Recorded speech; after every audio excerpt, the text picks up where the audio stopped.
2, 3. 1, 2, 3. Hey everybody, welcome back to ChortleCast. I'm Jake, and with me, as always, the Stream King, the Far Cry guy, and the man who's just the bird today, Steven. He's also the Rainbow Six Siege clutch king. There you go. There you go. 2019. The clutch king. The window god. The window god, they call him. The god of windows. Remind me, what are you the god of again? You've heard of Rap God by Eminem. Well, this was Repel God by Steven. Repel God? Okay, all right. Fine. That's what you want to go with? Sure. This is ChortleCast, ladies and gentlemen, the official podcast of Chortle Games. I'm moving my camera, I'm sorry. The official podcast of Chortle Games. Portal Games is what I almost just said. The official podcast of Chortle Games, where we... The official codcast of Portal Games. Chodcast of Portal Games. Where we talk about TV shows, video games, movies, whatever the heck we want to talk about. And boy, do we have a show for you today. We're going to talk all about the Game Awards and the nominees, and boy, do we have feelings, do we have thoughts. We're going to talk about Fallen Order now that Steve and I have both had a pretty substantial amount of time with the game. I'm going to talk about Pokemon. Steven's probably going to listen to me talk about Pokemon. We're going to talk about Siege. I'll be here. You know, I don't know if I'll listen. Well, there you go. We're going to talk about all sorts of stuff.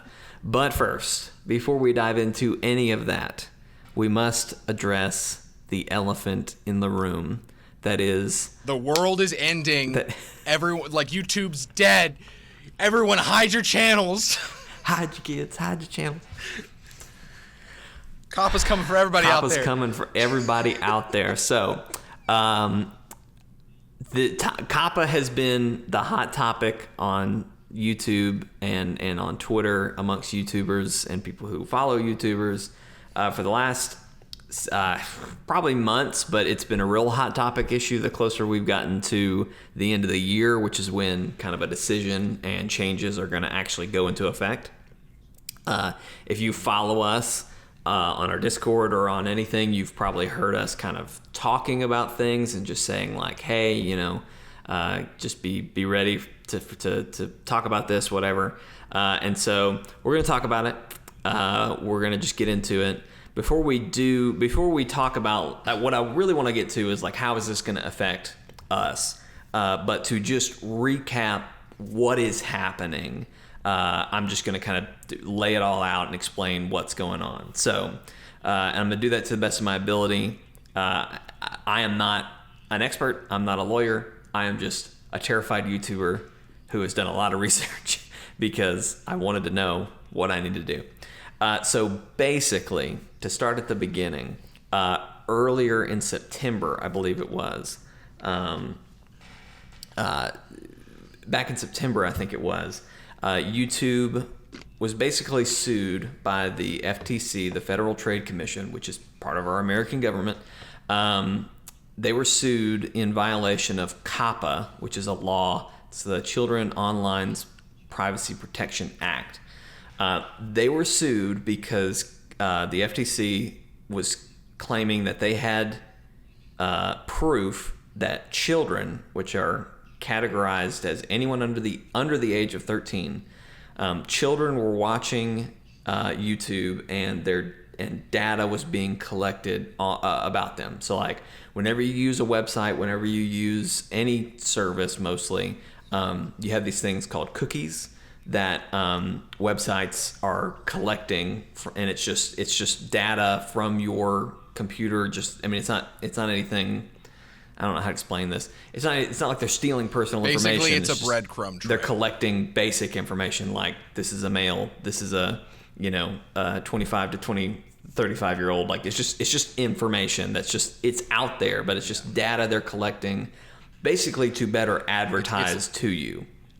To create, right, it's like a breadcrumb trail online for to better optimize your experience. That's how, like, Facebook, if you're logged in, when you search something on Amazon, that's why you get ads on Facebook for that thing that you searched for, because it picked up, oh, hey, through his cookies, he searched this on Amazon, so let's show him some other options while he's on Facebook. Exactly. So it's, people are collecting that. But FTC was saying that YouTube was collecting this type of data from kids under the age of 13, which is by COPPA is illegal.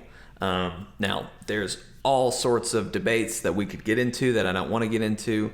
One of the biggest ones is like you have to say you're 13 or older to even have a YouTube account or to use YouTube. Obviously, that is not, hard to get around. You can put in whatever birth date you want, so it's just like, people are obviously getting through that, but there's some arguments about, if they're saying whatever. Anyway, so YouTube was sued. It was like, it was a lot of money. It was like hundreds of millions of dollars. They were sued basically in a settlement. YouTube basically agreed with the FTC that they would put in a new system in place to try and help this. And so what YouTube has opted to do is to create a system where basically creators have to determine is their content, quote, for kids or, quote, not for kids. And that's the only options they give you. You can do this on the channel level, so make your whole channel for kids or not for kids, or you can do it by each individual video. So what happens when you say your video is not for kids is basically comments are removed, certain features are removed, like you can't have end screens, notifications are turned off. So if you're subscribed to us and you hit the notification bell, that would not go off for you anymore. If we were to label something, videos can't be searched for. Yep.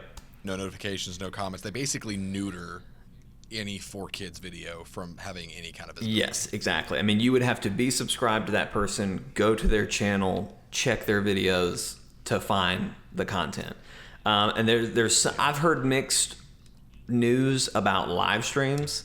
I've heard some people say that you would still be able to live stream, but once the video was posted, the recording was posted, it would not be searchable or whatever, and comments would be removed. Right. But I've heard mixed news on that. I've heard some people say that just live streams would not work for that channel, regardless. So basically, like Steven said, it would neuter that functionality. If you say that your video is not for kids, the big thing about this is the FTC is going to be doing a sweep through YouTube to find people who are violating COPPA, who are making content targeting kids with content that is not for kids.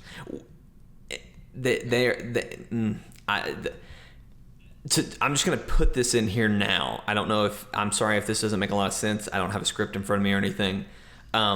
The main issue, and what you kind of have to wrap your head around, because when I first heard this, not for kids and for kids, I thought it was a content issue. I was thinking this was about the Momo Pepe the Pig scandal that happened earlier, or was it even this year? Just recently. It was this year. Where basically Pepe the Pig videos were out there, but it was like Pepe the Pig telling you how to commit suicide and like all these horrible things. Peppa Pig. Peppa Pig. What did I? Pepe. Whatever. Who cares, Steven? Okay. And then Momo. My God, I hate Momo. So, geez. Yeah. Just crazy things that were getting sent. Like we're getting picked up for kids that was not content for kids. Content again. But what you have to wrap your head around is the issue here is not for this particular thing. I'm not saying it's not an issue, because it is, but the issue they are trying to combat here and what is illegal is that data is being collected on children watching these videos. Yeah. And so the idea is if your video has Spider-Man in it, a kid will most likely watch it. And if you're set up as not for kids, which means YouTube will be collecting data on that video, suddenly you're collecting data on that video. You might have noticed there that I said YouTube is collecting the data. and it's frustrating because I will be the one that gets in trouble for them collecting that data. You know what I mean? Yep. So anyway, the FTC is going to do a sweep of content that is not for kids, but it might say have something like Spider-Man or something that would be attractive for a child to watch.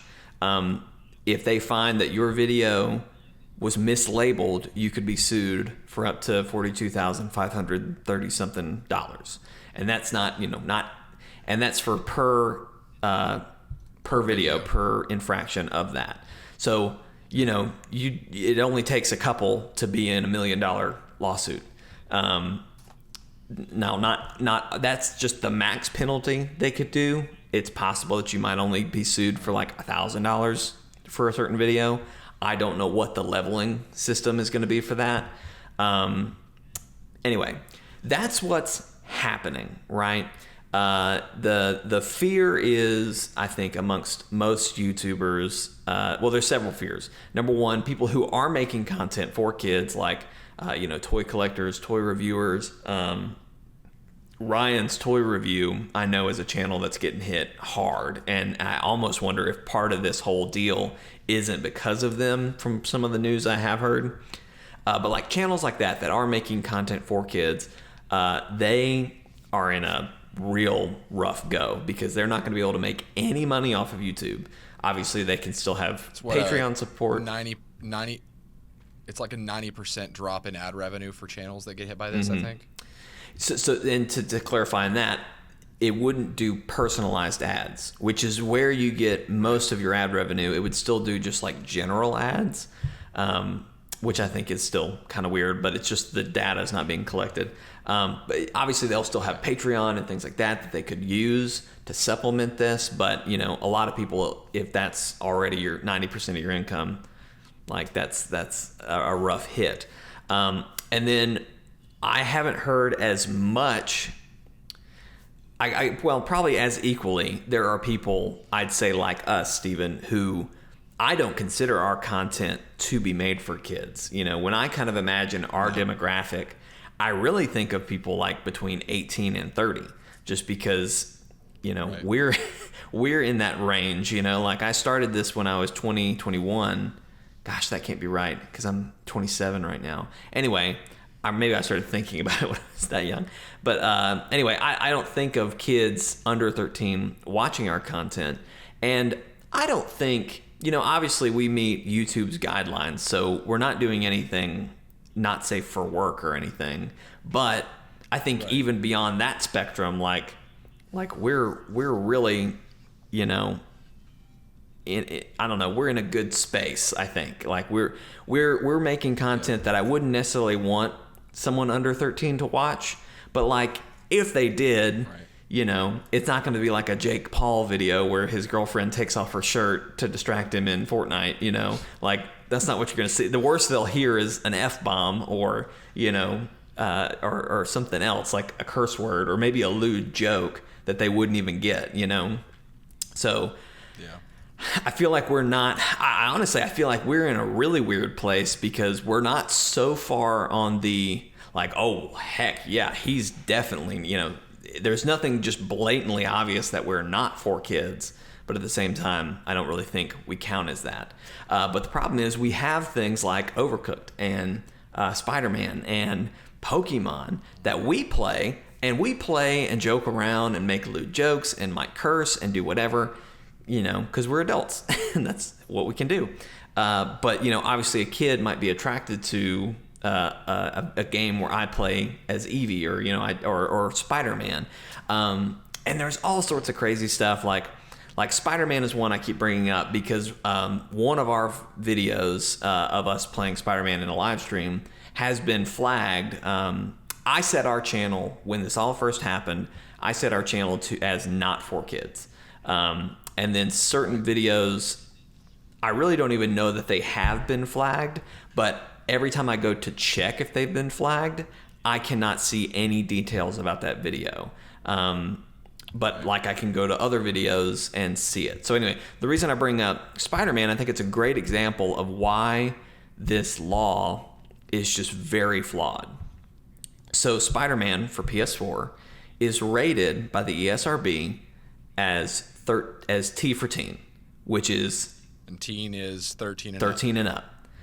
But Spider-Man is a character, obviously very beloved by all ages, but children especially. Right. So children might be attracted to that. Well, the ESRB is telling me that this is not for kids. So, and the ESRB is not a law. It is a suggestion. It is a guideline. But like, it's a guideline. So like, I as a person who's... It's a guideline that YouTube has the information of, because when I stream from my PlayStation, Spider-Man for PS4, it is integrated in that video that I am playing Spider-Man for PS4. YouTube has the information that this game on file is rated T for teen. That means that YouTube is fully aware. The algorithm should be fully aware. This is targeted not at kids. By definition, above the age of 12, 13 and up. That is not kids. So you would think that the algorithm or whoever is making these decisions, is it for kids or is it not for kids, would have their priorities set to where the ESRB rating, whether it's film, TV, video game, the rating system would be the first wall to go through. Like, you'd think that they would see, what's this rated? T? Okay, not for kids. You'd think that would be the case. Because, like, there's a movie I saw, Dead Meat does kill counts on YouTube. He did a movie called The Banana Splits. If you know what the Banana Splits are, they are like Hanna-Barbera live-action characters in costumes from the 70s. I think from 68 to 70. But someone made a slasher film, and it was actually Warner Brothers that did this.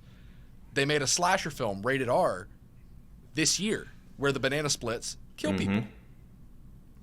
So is the algorithm going to pick up the Banana Splits as kids' characters and just you're the Banana Splits, come on through, even though you're a rated R slasher film where people die, like, gruesomely? Like, that's what I don't understand. Like, why are they putting more value in the property than the rating of the property? And to come back and to clarify on this, because this has been our fear. This is kind of, I'm going through this as it's been unraveled to me. That is the fear, right? Is that, well, none of this makes sense, because a thumbnail or like the first 30 seconds of a video might show a cute character, but then 2 minutes later into the video, it might be a slasher film. But like, is someone going to sit and watch and figure all that out? Recently, it has come out that in the COPPA law, there is kind of a middle ground of a general audience, or like appeals to all ages type of content. And so it's possible that more people will find themselves in that category and be kind of in there. But that's something that COPPA specifies, but YouTube has not.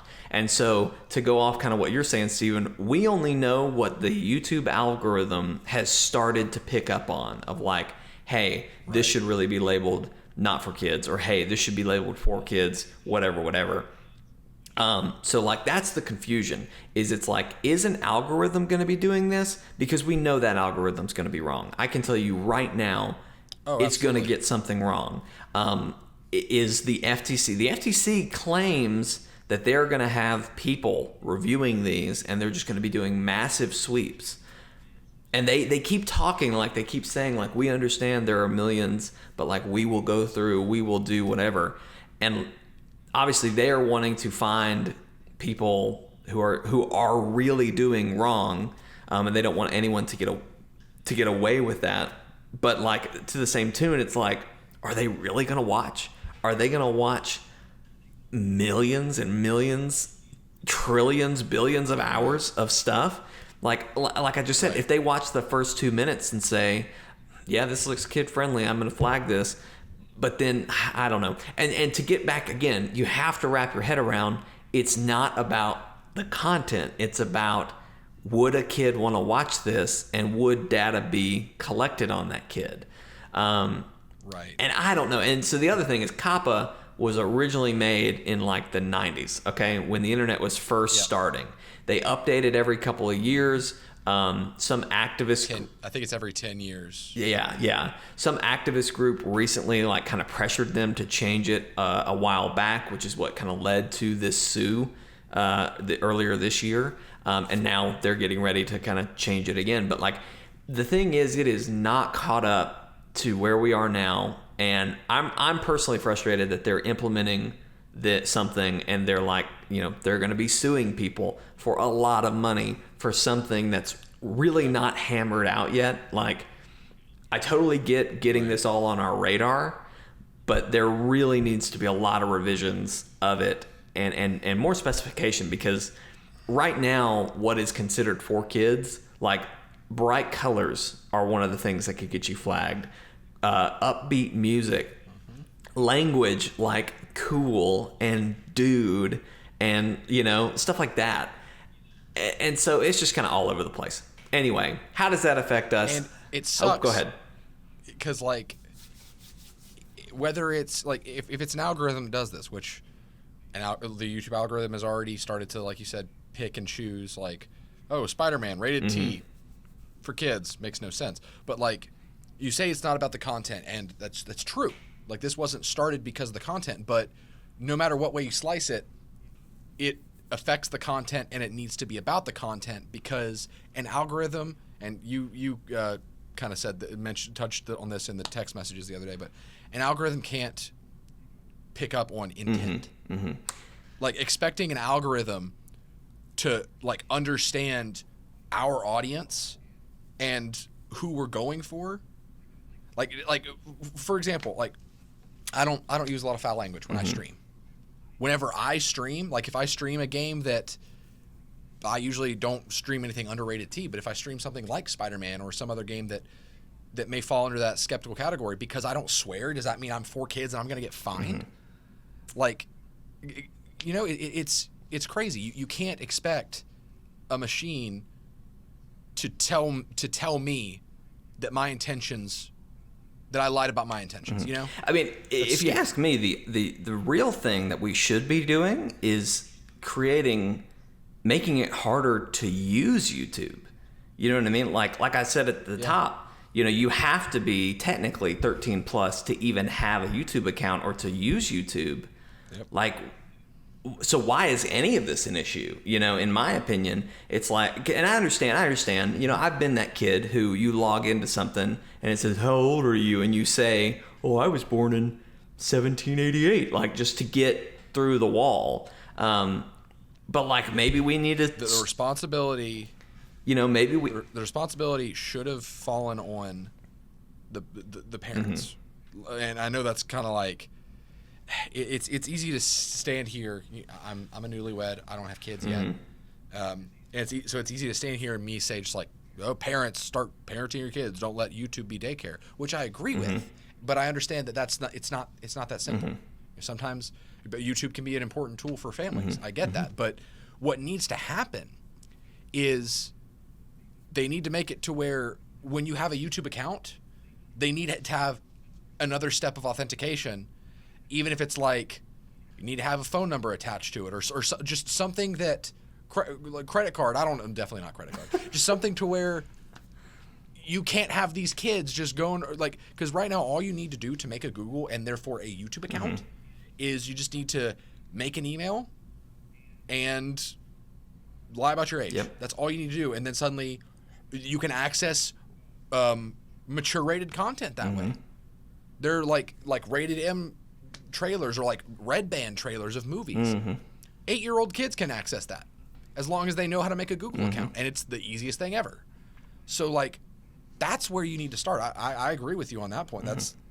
You just think that would be the first thing they do, is they cut down on how easy it is to be a part of the user base. Start creating a thicker wall between YouTube kids and YouTube. Like, yeah, this just... They're coming at it the wrong way. And, us saying that, maybe somebody will hear that. And I've already written a letter to COPPA kind of addressing that like, the issue should, like, y'all are pushing the ball the wrong direction. Like, it needs to be going a different direction. I don't know. Anyway, this all goes into effect on January 1st. So, how does this affect Chortle Games? how does this affect you? To be blunt, I still don't really know, but here's kind of our current plan. A lot of you, if you've been watching our live streams, you've noticed we've been live streaming to Twitch and Facebook as well as YouTube. That's something that we've meant to, or we've kind of always said like, we need to do that. We need to figure that out. We need to figure out a way to do that. We started using Restream.io, which is just a service that we use to basically, we stream to Restream. It goes out and pushes out to all of those. It's a really cool service that's not sponsored, but like the craziest thing to me is there's one chat window and a YouTube icon, a Facebook icon, or a Twitch icon pops up next to the comment with the username. And so without having 7 windows open, I can see all the comments. It's just really, really cool. And I was telling Steven, like, oh yeah, I was telling him I've been reinvigorated, but I think even more correctly, I've been invigorated to want to live stream more because we have this, and it's just so cool.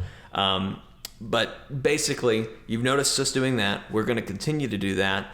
It's something we wanted to do, but with all of this going on, it's very possible that on January 1st, we may have to set our whole channel as not for kids. And if you're a YouTuber, maybe a smaller YouTuber, I'm thinking of one of our friends, Aaronator, who's a sub of ours, but who has his own channel, who's growing. He does some cool retro stuff. So people like us who are just so small that like it's not worth the risk. Period. Like, you know, we don't make any money off of YouTube yet. I don't want to be sued for $500,000. If you set your channel to not for kids, just across the board, the FTC is not going to come after you. But obviously, do you mean for kids? Yes, for kids. I'm sorry. If you set it for kids, the FTC will not come after you. But obviously, YouTube has essentially neutered your channel, and it's just not going to work anymore. Yeah. So. Yeah, there's just no room for growth if you're set for kids. Exactly. So if nothing changes, and we're hoping something changes, a lot of YouTubers have been sending letters. Steven was just telling me about Markiplier just recently posted his video on the subject. Matt Pat, I'm sorry. Matt Pat just posted a video about it from him, and you were saying something like every time he makes a video about something, like whoever he's talking about is gonna come out with like some new news that proves him wrong. Like with Five Nights at Freddy's, whenever he makes a new theory, Scott Cawthon, the creator, uploads new content like the next day, just so that he can be proven wrong and have to make another video. And I had that thought when Matt Pat made his video. It's a great video, very informative, very well informed. Mm-hmm. So I recommend you check it out, especially if you like want to know more about what this is and how it'll affect things, or how it could affect things. I recommend it. But when I watched it, I was like, I bet we're going to hear something that's maybe a little positive pretty soon, because Matt Pat made his announcements. All I had to say, we're hoping to hear some new news that gives us a little bit more confidence. I have a little bit more confidence now that I know that there is supposedly some general audience, bullet point in COPPA that might protect us, or at the very least we could argue that in court. But I don't know. I'm actually going to be talking to some family lawyers over the holiday about this and kind of see if they're okay with this plan. But basically, on January 1st, or really December 31st, we may be switching our channel to 4Kids. What that means for you guys is you may not get notifications for our channel. You may have to look up, check the channel to see videos, that sort of thing. And we may or may not have live streams. Again, I've already talked through YouTube. I've already talked about how I've heard mixed stories and mixed news on that. So we'll see where that comes into play.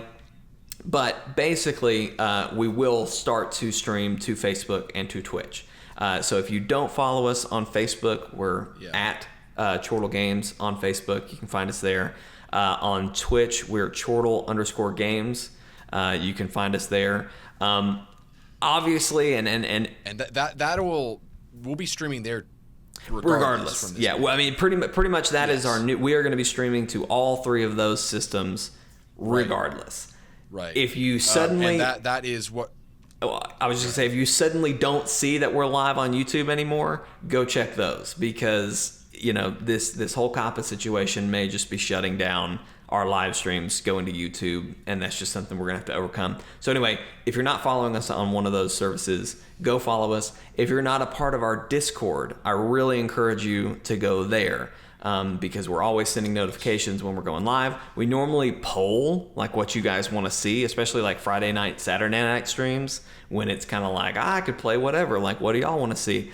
There's stuff like that's happening all the time. So, go follow that.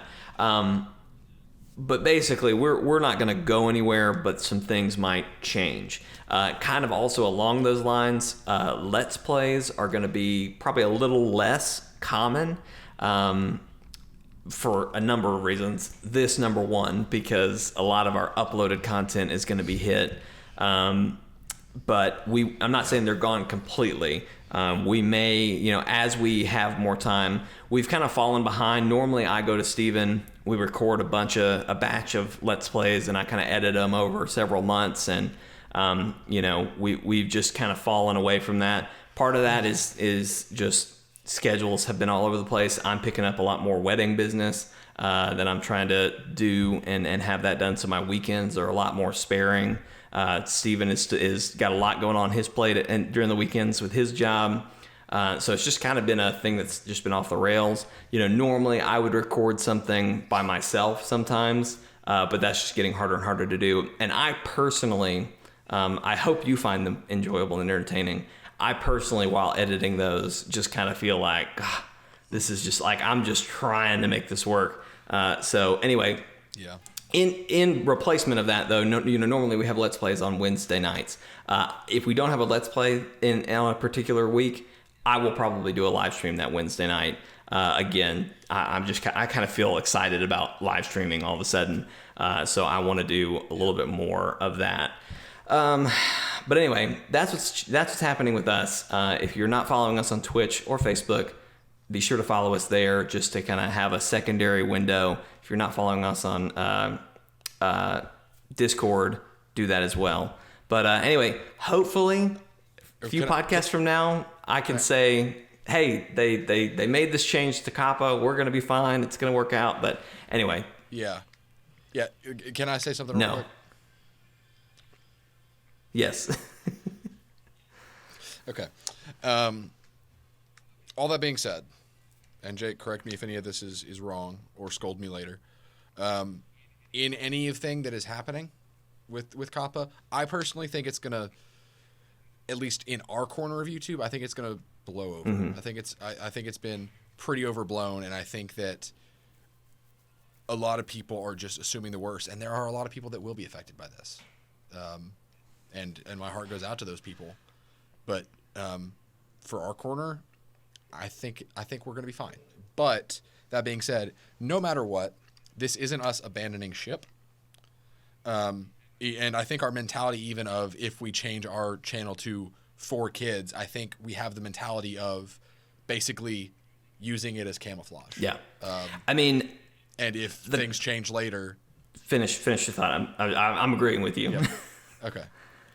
If things change later, then we make that change and we're back. But so the worst that will happen here, if COPPA really does start to affect our corner as well, we'll just go on hiatus on YouTube, but the content will remain the same, just on a different platform. Mm-hmm. So we're not abandoning ship. We're just maybe giving ourselves some camouflage till whatever happens blows over. Yeah, and not to get too much more in the weeds, but like another thing that I didn't mention, we are not monetized right now. The only thing that if you have seen an ad on our video, it is a general ad, as far as I know. Because we are not getting it. We don't have any. The only way we could make money right now is if you go to our Patreon and donate there, or something like that. We are not seeing anything. So like, there's this question for me of, if you're a channel that's not monetized, does this affect you? Because you already don't have ads running on your channel. So therefore you shouldn't be affected by COPPA across the board. but I don't know. That's a question I have. And the other thing, you kind of reminded me of this when you were like, we're not just bailing to go to Twitch, which we're not. And I wouldn't advise that to anybody either. That's what I was going to get at. This could come for Twitch a year from now. We don't know. This is not a YouTube thing. This is compliance to like international, like the law of the internet. The American government. Yeah, it's just it's not YouTube coming up with a stupid rule. Right, it is the American government national law. Trying to adapt a law that they made in the 90s to 2020. And so potentially nowhere is safe from this. So that being said, like, this isn't the time to be like, oh, YouTube's a wasteland now, we can't go there, so let's just move over to Twitch or wait till Microsoft pays us to watch Mixer, which may happen. Yeah, exactly. And so we are just, and like I said, this is diversifying is something we've been intending to do. This was just kind of the push to do it. If you're somebody who's been watching us and you're like, man, I wish I would do Twitch. I like Twitch so much better. Go do it. Give us your Amazon Prime sub. We'd really appreciate that. I don't even know if we qualify for that yet. I don't know if you have to qualify for that on Twitch. I don't understand Twitch very well right now, but we're going to change that. Yeah, but anyway. Yeah, we've wanted to do like the multi-platform thing. Like me especially, I've been wanting to do that for forward compatible. When I came up with the idea for forward compatible, I envisioned streaming it to multiple places at once. I just didn't know what that would take. And if I'm being honest, because I'm a lazy person, I didn't put in the effort to figure it out until I finally like did one Google search and was like, oh, okay, we're good. Yeah. So and another thing while we're on this, so I talked about we're using Restream. Something that ever since we started doing live streams, something that I've wanted to do and always wondered if it was possible was I wanted to create a stream where Steven and I are playing, let's just say Destiny. We're playing Destiny, and normally if we're live streaming, you're only seeing Steven's stream. But what if I could press a button and it shows you the dumb thing I just did in Destiny from my point of view? Yep. Is that even something possible? I have discovered that it is possible through Restream.io, but it is expensive. It's super expensive. Like, basically, what was the big number I gave you, Steven? I want to say it was $800 plus. It was $864, I think. Yeah. So it would be that expensive to do it now. And I'm talking about a year. That would be for a year. So we would have to pay that every year if we wanted to do it. I would love to gauge interest on if that is something you'd like to see. I think we can all agree it sounds awesome. Basically, what I kind of had the thought of was if this is something that we could maybe raise through Patreon, like, let's just say $600, like not even the full amount, maybe even just $500. If we could get to a $500 goal, that would be every year getting that. That is something that we could maybe do. So I'd love to just leave a comment, jump in our Discord, say something, whatever. I'd love to gauge your interest in that. We have 700, almost 800 subs. If everybody who is subbed to us gave $1, we could do this, And obviously I realize that maybe not everyone who is subbed to us watches or is as diligent, and certainly doesn't go to Patreon. I think Kalen is our only Patreon. He's our mod. If everybody went, just did $5, whatever. And it just for a year, you don't even have to do it a month, just do one donation of $5. Suddenly we might could do this before the end of the year. So I'm not telling you to go do that necessarily. I mean, if you want to go, but like, I'd love to gauge your interest if like that should be a campaign that we should do. Because, we've never really talked about our Patreon. I think when I first set it up, I kind of talked about it. It's in the description of this video and all of our videos, but we very rarely call it out and say anything. And again, it's because this is not our primary thing. We're not making any money off of this, really. But to make a huge improvement to live streams, if we could get some money, we could do that. And if it would be worth it for you guys to try and do that, I'll be happy to start mentioning it more. So just let me know whatever. I just want to know. Steven, we're 40 minutes in, and we haven't even started talking about Game Awards. Would you like to transition into some more news? Speaking of stupid decisions in the American government, Death Stranding got nominated for so many freaking Game Awards. So let's talk about Jeff Keighley's Game Awards, otherwise known as Jeff Keighley letting Death Stranding get an award for everything. The Kojima suck-off content. Wow. Good God. Good God. By the way, this content is not made for kids. Prime example, FCC agent. This is not content for kids. We're going to talk about the Game Awards. Steven, have you voted already? Oh, I've voted. Okay, I have as well. So I'd love to talk about our votes as we go through this. We're not going to go through all of them because, like, when we get down to esports and like esports team and esports coaches, I'm so gone. Yeah. Like, I don't understand. I don't know any of that. So I'm going to skip over that. But I am going to just kind of go down the list and we'll talk about some things. I figured we'd go from bottom to top if you got the list. I can go from bottom to top. I was just about to say, let's start off with the Game Awards. Okay, so the bottom is esports. Don't want to listen. Oh, I love whoever organized this list because VR, they put AR esports at the bottom. Is at the very I'm going to skip content creator. Okay. Indie game. Did you get down to VR and strategy? Indie game is the bottom of my list that does not have content creator or esports person. Okay, well, below all that stuff is VR and strategy. Not on the list. Not on the list that I'm looking at. Okay. I'll also have below all that stuff.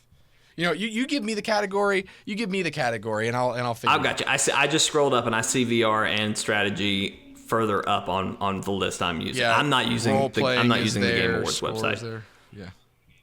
Okay. Okay. I am. Got it. All right. Fresh indie games. Apparently, this award is presented by Subway. I didn't know that when I first voted, but it really would have affected my vote. But anyway. So the fresh indie game, that makes sense. The fresh indie game, yeah. So ZA/UM.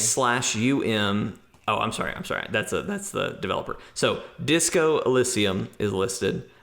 Gris, My Friend Pedro, Outer Wilds, Slay the Spire, and Untitled Goose Game for fresh indie game presented by Subway. Yeah. I've heard a lot of good things about Disco Elysium. Gris obviously is a very pretty game. A lot of people have seen that. My Friend Pedro was good. You've been raving and rolling about Outer Wilds. And then I've been raving and rolling about Untitled Goose Game. So that's Outer Worlds. You voted Outer Worlds? Outer Wilds. No. Outer Worlds is not the same thing as Outer Wilds. I'm sorry. Whoever named it's so confusing. It is. Yeah. I voted for Slay the Spire. Interesting. Untitled Goose Game was a close second because that game has just brought so much joy to so many people. So I voted for Untitled Goose Game, and then My Friend Pedro would have been my second. Love Untitled Goose Game. I've played a lot of Slay the Spire on the Switch, and it's really fun. It's like a roguelike dungeon crawler where you build a deck of cards and like you get in turn-based card-based battles. It's really interesting. It's a lot of fun. I think Untitled Goose Game is going to sweep every category it's in, but I could be wrong. Oh, absolutely. They're probably going to have the goose come out and steal the award. Oh my God, how cool would that effing be? Oh man, what if they brought a live goose on stage? Oh my God, that has to happen. Period. Like the goose has to give somebody's award or steal somebody's award. What if they awarded it to Slay the Spire and a goose came on scene and took it? I bet that's going to happen. I bet it's going to be like a digital presentation, like they've done with some things in the past, where it's going to be like a character from a popular game. They'll have animated it and be like, and the winner is, and then the goose is just going to take it and just drag it away. I literally would die would die. Oh, that sounds awesome. When is the Game Awards, by the way, Jeff Keighley, Steven? get on it. Do you even know? December. Hold on. It's December something. It is 12th. Thursday, December 12th. Trying to think of what day that is. I'd love to try and live stream this. That's a but Thursday. The awards go so late. Thursday. I don't know if we could. Okay. I will stream it if you guys want me to. Sound off in the comments, in the chat, whatever. I will totally stream the Game Awards if you. I would love to stream it with you though. That's what I want to be. I want to be there. Okay. Best multiplayer game: Apex Legends, Borderlands 3, Call of Duty: Modern Warfare, Tetris 99, and Tom Clancy's The Division 2. I wonder what Steven voted for. I thought about not voting for The Division 2 because it's been kind of rocky, but they've been putting a lot of effort into it, and it is a great multiplayer game. It's got something for everybody, and even though I've disagreed a lot on the content, like it's been the one that I've probably enjoyed the most on this list this year. Playing with groups of people on this list, yeah. Borderlands was a close second, but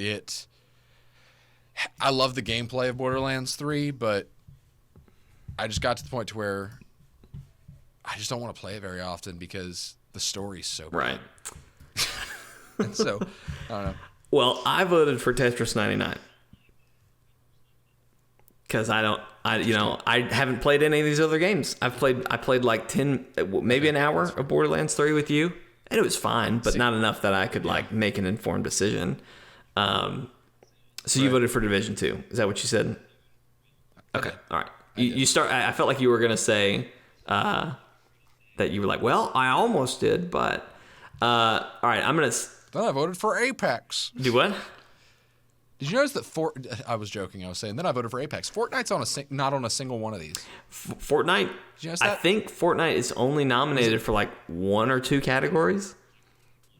It's probably on like best ongoing game or something. I think the actual award is like best. Yeah, it's best community support. We'll get there in a second, but yeah, community support. Yeah. I'm gonna skip over best sports / racing game because just who cares? Yeah. Best strategy game. Age of Wonders. Okay, let's talk about best strategy game. Okay, go ahead and do the nominees. The nominees are Age of Wonders, Planetfall, Anno 1800. I think I said that right. Fire Emblem 3 Houses. Yeah. Total War 3 Kingdoms, Tropico 6, and then Wargroove. Tell me, you had some hot, fiery passion about that. So just go ahead. What were you gonna say? I think the nominees are fine. I'm really glad that Wargroove made it on this list because Wargroove. Man, I wish Wargroove could win. But I really wish it could, but there's no way. And if it wins, if it takes, and this is my hot take, if it takes Fire Emblem's 1 nomination away from being a victory, I'm gonna be pissed because like Fire Emblem 3 Houses, as it stands, probably my game of the year. And I think it deserves that. It didn't get nominated for anything else. And I could name 3 nominations right now that it should have been nominated for, and it didn't get nominated for any of them. It's so good, and I'm right there with you. I don't know. It's amazing. I don't know. We'll get to it when we get to Game Awards, but like a lot of the Game of the Years are like not 9s. They're really not high scoring games, you know. So they're diverse. They are very diverse, which I like. But anyway, I don't know how Fire Emblem did not end up here. What I'm assuming is a lot of the jury, which are influencers, news outlets like IGN, those kind of things. I'm assuming that most of them had a small demographic in their office that covered the game, and those people couldn't convince the rest of their teams to put Fire Emblem on the list. Is my assumption guess. But anyway, I voted for Fire Emblem 3 Houses, but I really wanted to vote for Wargroove as well. I wish it had been in another category. I could have voted for it. If it had been any other year, Wargroove would deserve it. But when you go up against Fire Emblem 3 Houses, especially in strategy of all places, you can't not vote for it. It just did so well at everything it did. Best family game. Nominees are Luigi's Mansion 3, Ring Fit Adventure, Super Mario Maker 2, Super Smash Bros. Ultimate, Yoshi's Crafted World. Every single one of these is a Switch title. Yeah, they are the family platform. Yeah. I voted for Ring Fit Adventure. Really? That's what. Yeah. So that's I guess that makes it. Really? That's what you voted for? Because I mean, I don't consider Smash Smash a family game because it tears families apart.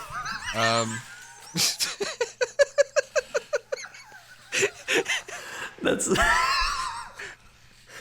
Oh man, that's a great take. Thank you. Yeah.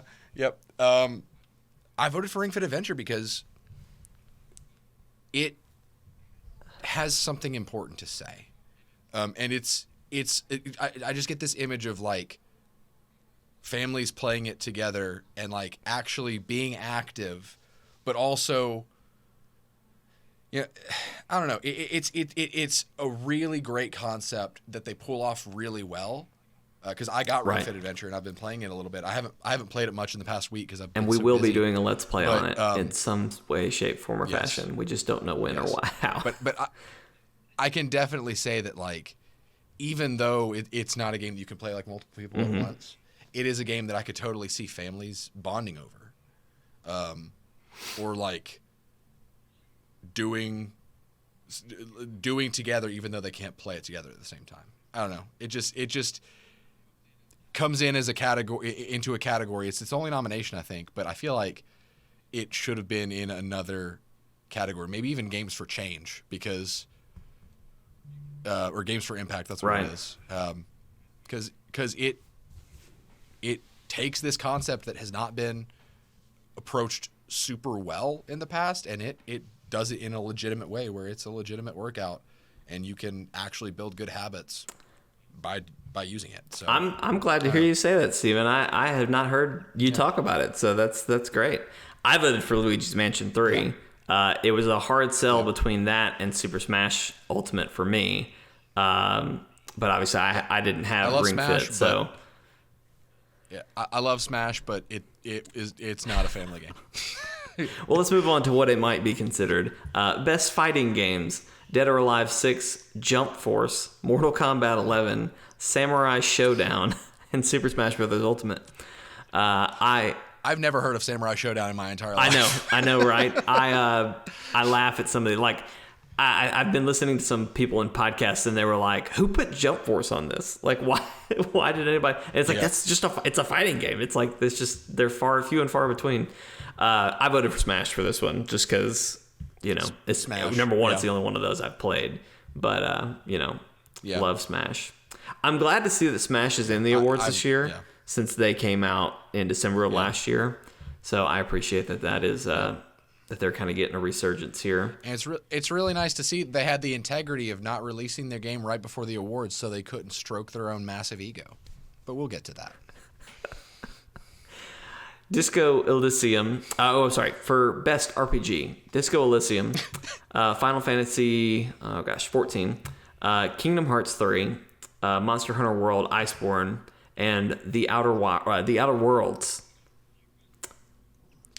Okay, for me, no contest. Outer Worlds, because like you look at the category for best game design with rich character player customization and progression, including massively multiplayer experiences. Outer Worlds doesn't hit that, but like when you look at Outer Worlds, it is the definition of approaching character customization and choice just with not limitless, but like a wide variety of options. Like you can lose yourself in the role of your character in Outer Worlds. And you can be anybody. Like I think it massively deserves Best RPG.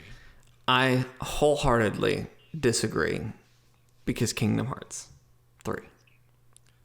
It's not a good role. Moving on.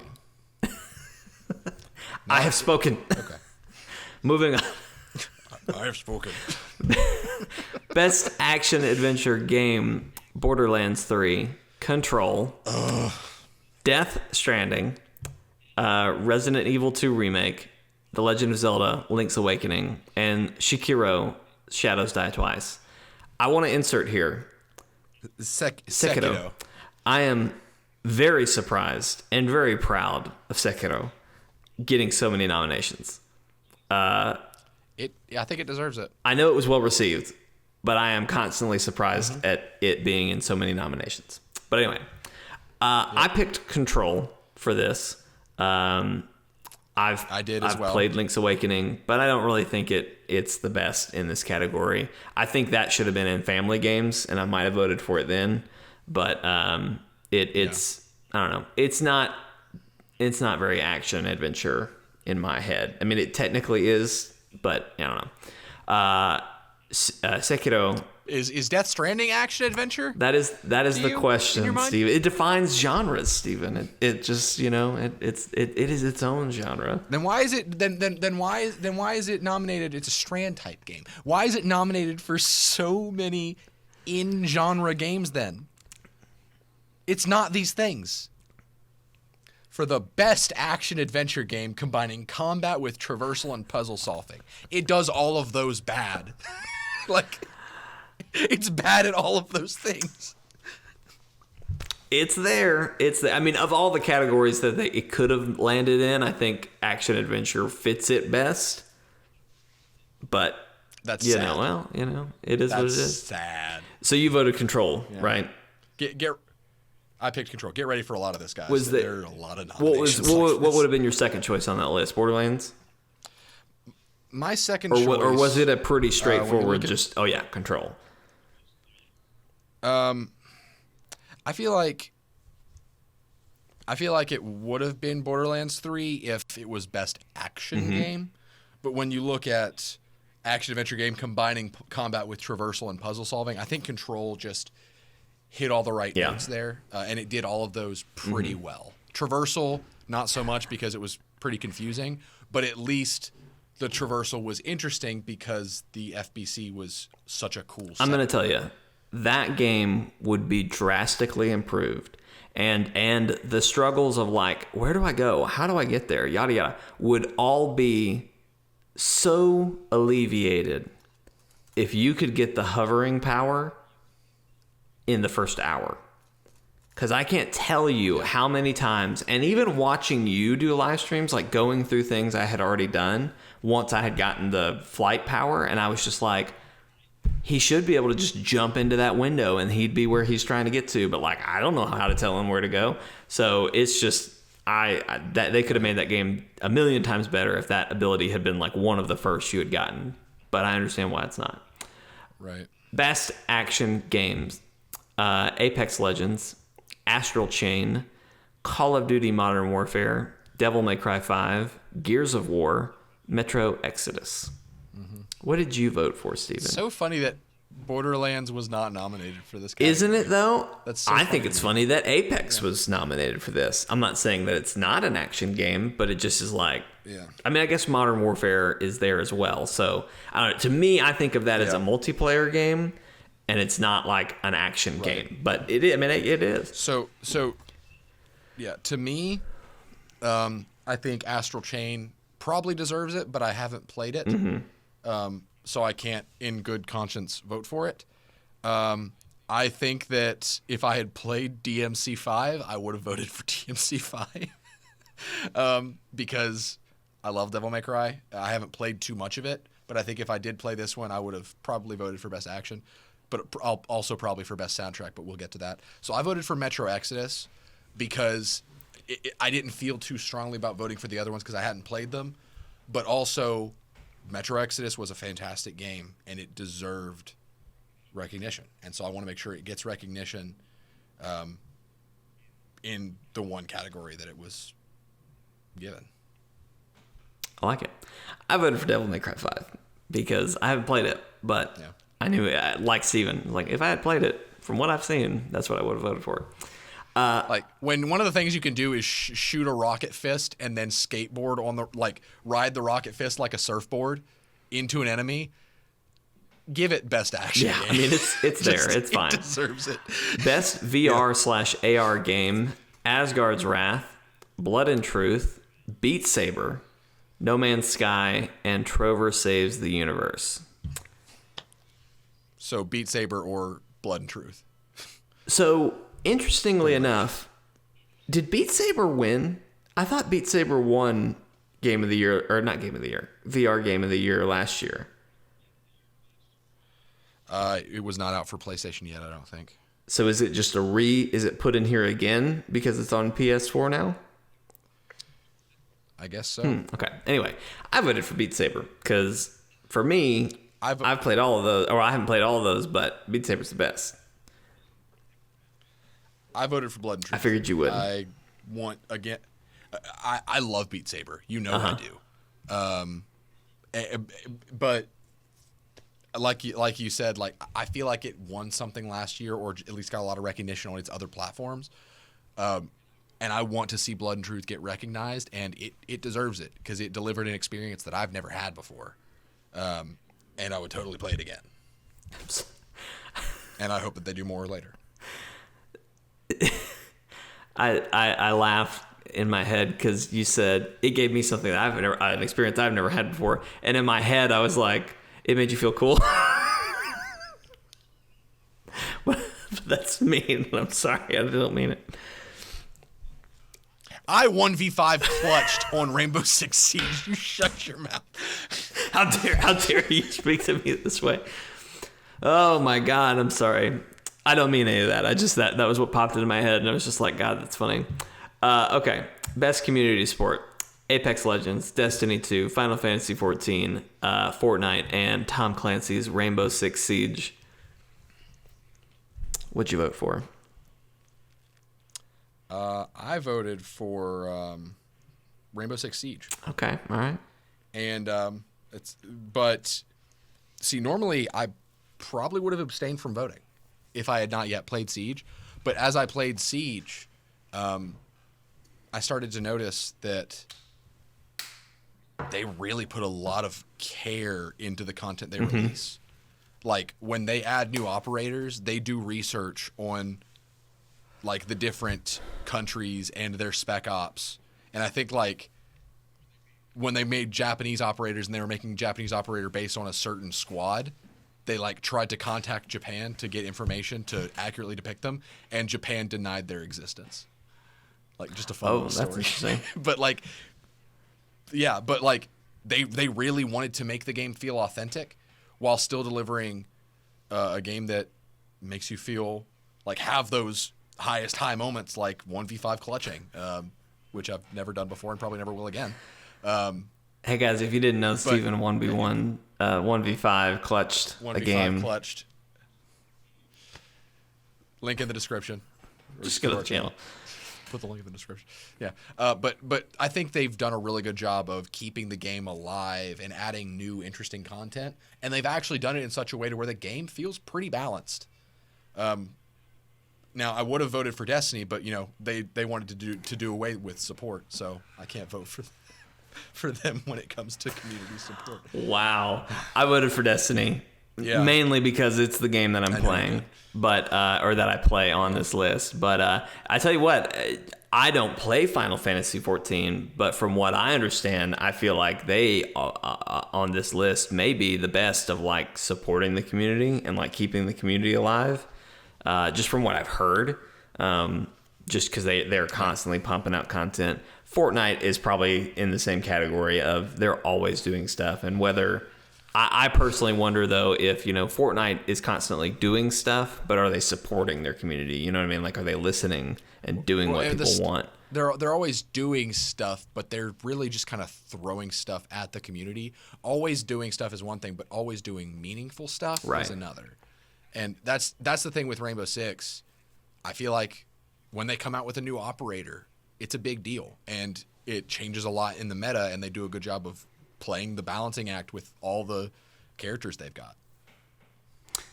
So, Siege. Best mobile game. Call of Duty. I'm surprised Death Stranding didn't get on here. Kojima would have probably said that it was a mobile game because you walk around, which is an homage to us as human beings, because we also walk. You know, it hasn't been in as many categories as I feel like we made it out to be, but It is in a lot of categories. That's because we're in the bottom category. There is a lot of categories. Best mobile game: Call of Duty Mobile, Grindstone, Sonya Wild Hearts, Sky, Children of Light, and What the Golf. What'd you vote for, Steven? I didn't vote. You didn't vote. You hadn't played any of these. Haven't played any of these. So I voted for What the Golf because it's very funny. Yeah. I really hope Sky, Children of Light gets this award. I have not played it on mobile. It's people who made Journey. I have not played it yet. I've seen it. I've started it on my phone. But as soon as I started, I was like, I need to wait till this comes to Switch or something where like I can play it on a system. Because like this is going to be an experience I don't want to have on a phone. So I hope it will come out somewhere else and I can play it and it will maybe get an award then. But anyway, I don't know. I've heard a lot of people talking about Grindstone too. I'm gonna have to look it up because I had never heard of it, but I've since heard a lot of people be like, "Oh my gosh, Grindstone's like the best mobile game out there right now." So I don't know. All right, best independent game, not to be confused with fresh independent game. What's the difference? Now that I'm sitting here, Steven, and I'm at this moment, the difference is one is sponsored by Subway. So. Okay. They mislabeled it. It should be fresh indie developer because you're voting for the developer that made the game. That makes sense because I was also going to make because it's their first. It's their first game they developed. I understand. Gotcha. Okay. Yeah. Best indie game: Baba Is You, Disco Elysium, Katana Zero, Outer Wilds, Untitled Goose Game. I should be reading all of these nominees, by the way. My nominee reading voice is at peak condition right now. I'll have you know. What did you say about? Oh, you were clarifying it's Outer Wilds. Yeah, Wilds. It is Outer Wilds, not Worlds. You did say it correctly, but I'm just being no. I mean, you have to. I really hate that somebody needed to change. Yeah. You know what I mean? It's like we showed up at the party. We're wearing the exact same outfit. We both have glasses and beards and we're white dudes. Somebody had to change. You know what I mean? Why did no one change? Okay, that's my problem. I voted for, of course, Untitled Goose Game. However, I was very torn between that and Katana Zero because I really enjoyed that game. That's kind of where I was at. I haven't played any of these. But I feel like I've been exposed to them enough to where I can vote. And I originally was going to vote for Katana Zero because it seemed like if it was between the two, like which one I would play between Goose Game and Katana Zero, I definitely enjoy Katana Zero more. But Untitled Goose Game, it just brought so much joy to so many people. And like, I think that it delivered the most impactful experience out of the indie scene, I think, to where like it just caught on with such a wide audience. Yeah, it was great. I can't wait to see what they do next. I hope they do more Untitled Goose Game. I hope they do Untitled Goose sequel. Is what I really want. But anyway, best ongoing game: Apex Legends, Destiny 2, Final Fantasy 14, Fortnite, and Tom Clancy's Rainbow Six Siege. And I'm wondering if this is also a falsely duplicated category because it's the exact same as Best Community Support. It's Best Community Support. Okay, I'm gonna skip past that because I don't remember that. But you're looking on their website, right? Well, I'm looking on the website. It's a different category because for this one you're voting for the game, not the support the community has been getting from the developer. I understand. I voted for Destiny. So it just happens to be that all of them are the same. Yeah, exact same. That's why I didn't vote for Destiny for support because they screwed me. And I'm part of the community. So no, they did not support me in 2019. But I voted for Rainbow Six in both categories because I'm just impressed that I'm coming on as a new player. For Siege in 2019, and it came out in 2015, and I'm having a great time, and for them to be delivering a consistently enjoyable experience, well, mostly consistently enjoyable experience, 4 years later, is impressive. So it is impressive. And I just don't like Destiny anymore. Yeah. If you hear any music, it's on my end. Leigh Allison is jamming out downstairs, and that's why I'm dancing. So I don't know if it's coming through my mic or not, but just so you know. Games for Impact. Okay. I love this category. Concrete Genie, Gris, Kind Words, Life is Strange 2, Sea of Solitude. Steven, did you vote for any of these? I haven't played any of these, but I did vote for one. I voted for Kind Words. Have you heard of Kind Words, Steven? Are you familiar with Kind Words? I've not. I don't know. So Kind Words are things like, you're beautiful, and you're a good person, and you're cool. I'm just kidding. Kind Words is a game where, and I hesitate to even call it a game because it's not really a game. Basically, the premise is you are in the game, right? And you're at a desk and you're a writer. And the gameplay is you get sent letters from other people in the game talking about something. They're either saying like, hey, I'm going through a hard time with this. And you are supposed to write them something encouraging, some kind words. And I just voted for it. You did? You have me. I just voted for it. It is a really, really... I love that. Maybe not a cool game concept, but like for this Games for Impact, like it's just so cool. And they've got this nice like lo-fi like music going, you know. So and like, I mean, honestly, the game looks like a lo-fi playlist thumbnail, or like motion graphic, you know, that just plays on a loop for 7 hours. That's what it looks like. Yeah. So I just thought that one. Sea of Solitude supposedly has a great message. I've heard a lot of people talk about how Concrete Genie has a great message. But to me, as simple and, like I said, not even really a game as Kind Words is, I just feel like that's the one that has the most impact. And honestly, it's just the one that I'm the most familiar with. So anyway.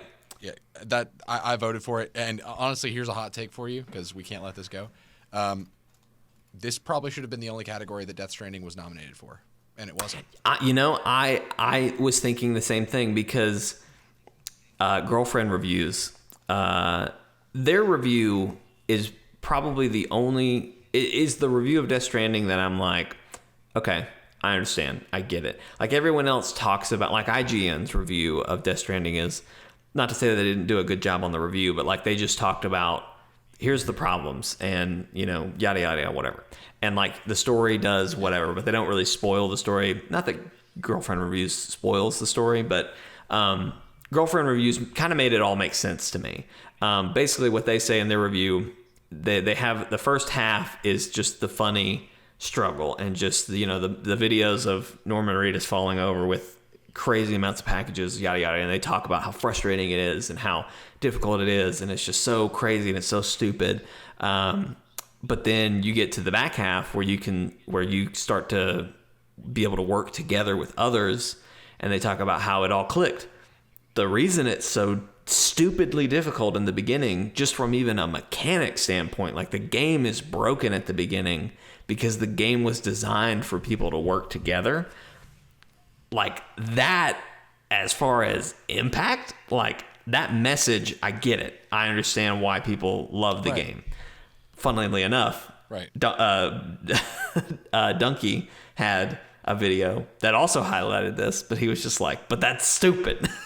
I don't want to work with other people. No, he said, my favorite quote from the video, because this quote emphasizes why I don't care really about that I idea. Almost feel like he watched their review and then was like, no, I'm gonna make a video now. Like I gotta.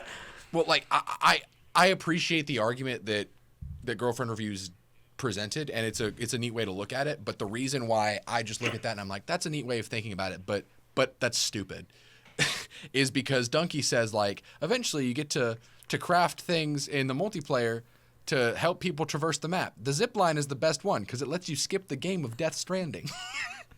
And it's like, that's the perfect example of why that doesn't work, because you're basically asking people to waste their time, have an unpleasant time, struggle, get mad, just so they can get to the point to where they can help other people not have as bad of a time, but you're still asking people to just have a bad time. It's not a good game. But I do think that it should have been nominated for this, because at least, if that perspective is true, it at least tried to bring about this idea of let's work together. And the reason, like, it not being nominated just gives me further thinking that, like, nobody, even, like, very few people, even the people that love this game, even understand what this game's about. They just blindly follow it. But sorry, you'll hear probably at least 2 more. Oh, I was going to say, the higher up we get, the more Death Stranding is going to appear. So here we go. Best performance. Here we go. Ashley Birch as Pravita Holcomb. Jesse. Huh? Oh, wait, no, I see. I thought you were on, that's Pravarti. Thank you. I knew I was mispronouncing that. I just couldn't think in my head how to say it. Pravarti from Outer Worlds. Yeah. Courtney Hope as Jesse Faden from Control. Laura Bailey as Kat Diaz in Gears 5. Mads Mikkelsen as Cliff in Death Stranding. Matthew Porretti as Dr. Casper Darling in Control. And Norman Reedus as Sam Porter Bridges in Death Stranding.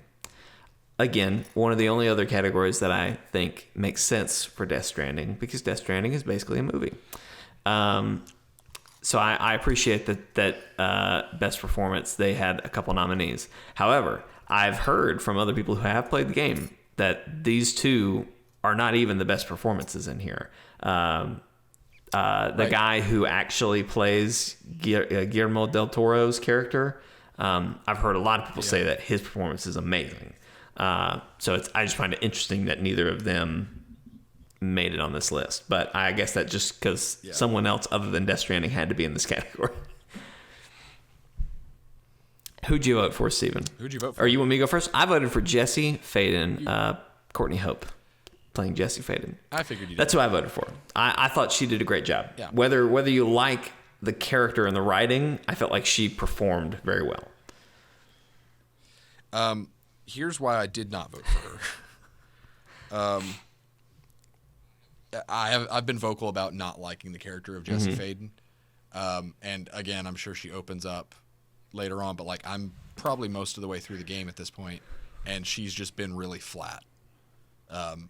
Pretty emotionless, but like, she's somehow flat and inconsistent at the same time. Like, she feels like a different character depending on who she's talking to. So from a writing standpoint, I didn't like the character, but also from a performance standpoint, it didn't seem like she really did much but read her lines, if that makes sense. So for me, and again, totally biased, I voted for Matthew Porretta because that's my boy Alan Wake. But also, whenever he was on the screen as Darling, I was captivated because he was a different person. Like, if I was to meet the girl that performed Jessie, I have no reason to think that she is any different as her as a person than Jessie, because she didn't feel like she presented anybody that she wasn't, basically, if that makes sense. But, like, with Dr. Darling, like, I feel like he really took on that character and became that character, and I was intrigued whenever he was talking, and he was just fun, and I don't know. I just really liked his performance. Well, it really doesn't matter because Norman Reedus is probably going to win. Oh, absolutely. Because this thing is stacked and stupid, and the people that nominate him don't even understand why they like what they like about the game that they nominated. I apologize in advance for all the hot takes that we're going to have on Death Stranding in this as we continue up. You get at least one more. Best audio design: Call of Duty, Modern Warfare, Control, Death Stranding, Gears 5, Resident Evil 2, Sekiro, Shadows Die Twice. Steven, who'd you vote for? I feel like and I didn't vote for Call of Duty, but I feel like Call of Duty probably would deserve this because I feel like any game where you're in the thick of battle, like a Battlefield game or something, the audio design is probably great because you feel like you've got good headphones on, you're in the middle of it. So I feel like Call of Duty probably deserves something like that. And they just to take a peek behind the scenes, like they did a lot of work to get the sound design just right. Like I haven't played it, but I have watched a couple docs talk, like where they just talked about the audio design and like their passion for what they were trying to capture with audio design. They deserve it. So, right, and I voted for Control. So if I had played it, I probably, I also voted for Control because anything that has to do with just, I feel like they really nailed the overall design of the game, like the art direction. Spoilers, I've voted for them for art direction too. Art direction, level design, the sound design. I feel like it was just such a beautifully crafted game from its foundation.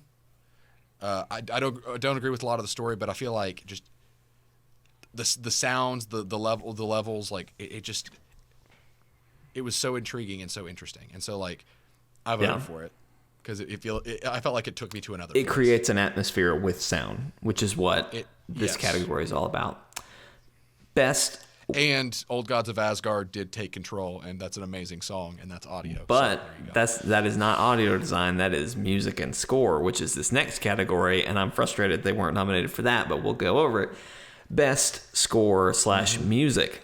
Cadence of Hyrule, Death Stranding, Devil May Cry 5, Kingdom Hearts 3, and Sonya Wild Hearts.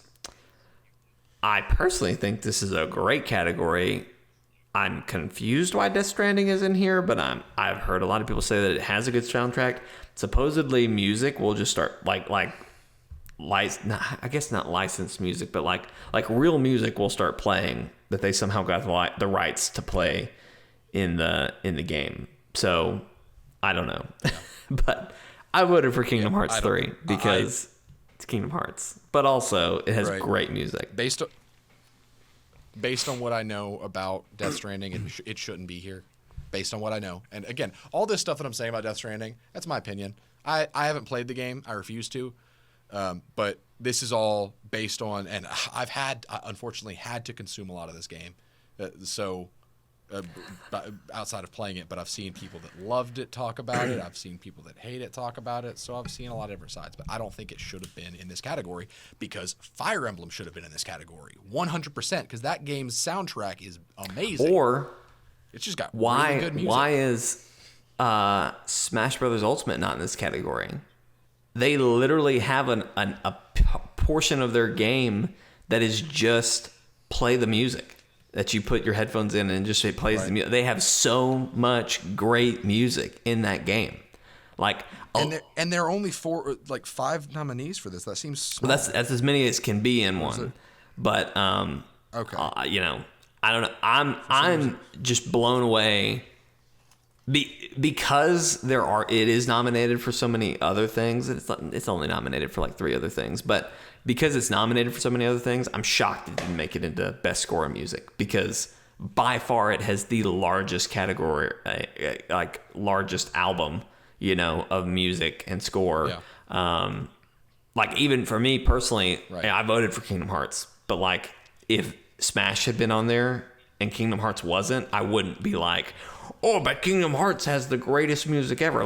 I'm voting for it because it's there. Yeah. You know what I mean? I don't know that I would have nominated it.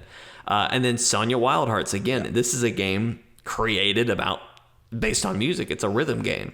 So that one's got to be good. Same with Cadence of Hyrule. I really hope Death Stranding doesn't just win this one because there are a lot of good choices here. I originally voted for Cadence of Hyrule, but then I thought about it, and this feels kind of wrong, but I voted for Devil May Cry because I just had this thought where it was just like, Steven, if you played this game, you would love the soundtrack.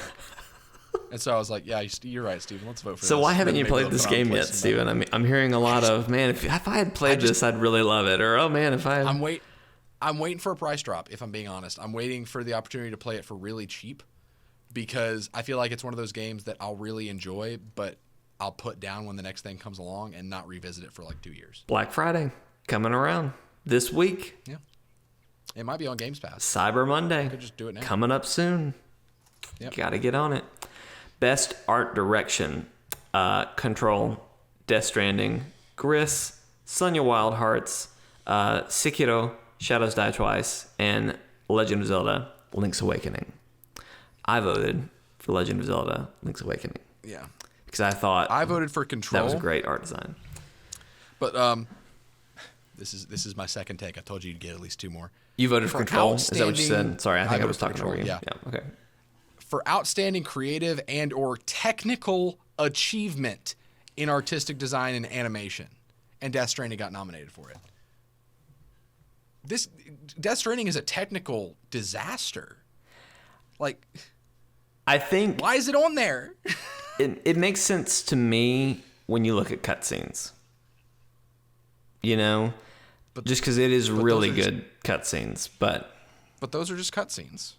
I mean, I agree. I'm not arguing with you, Steven. I'm just saying I'm being the devil's advocate over here. Okay, I think it's just because of the it should have been a movie. I'll watch the movie when the movie comes out. But, I agree. It should have been a movie. But I've always had a hard time taking best art direction as prettiest graphics.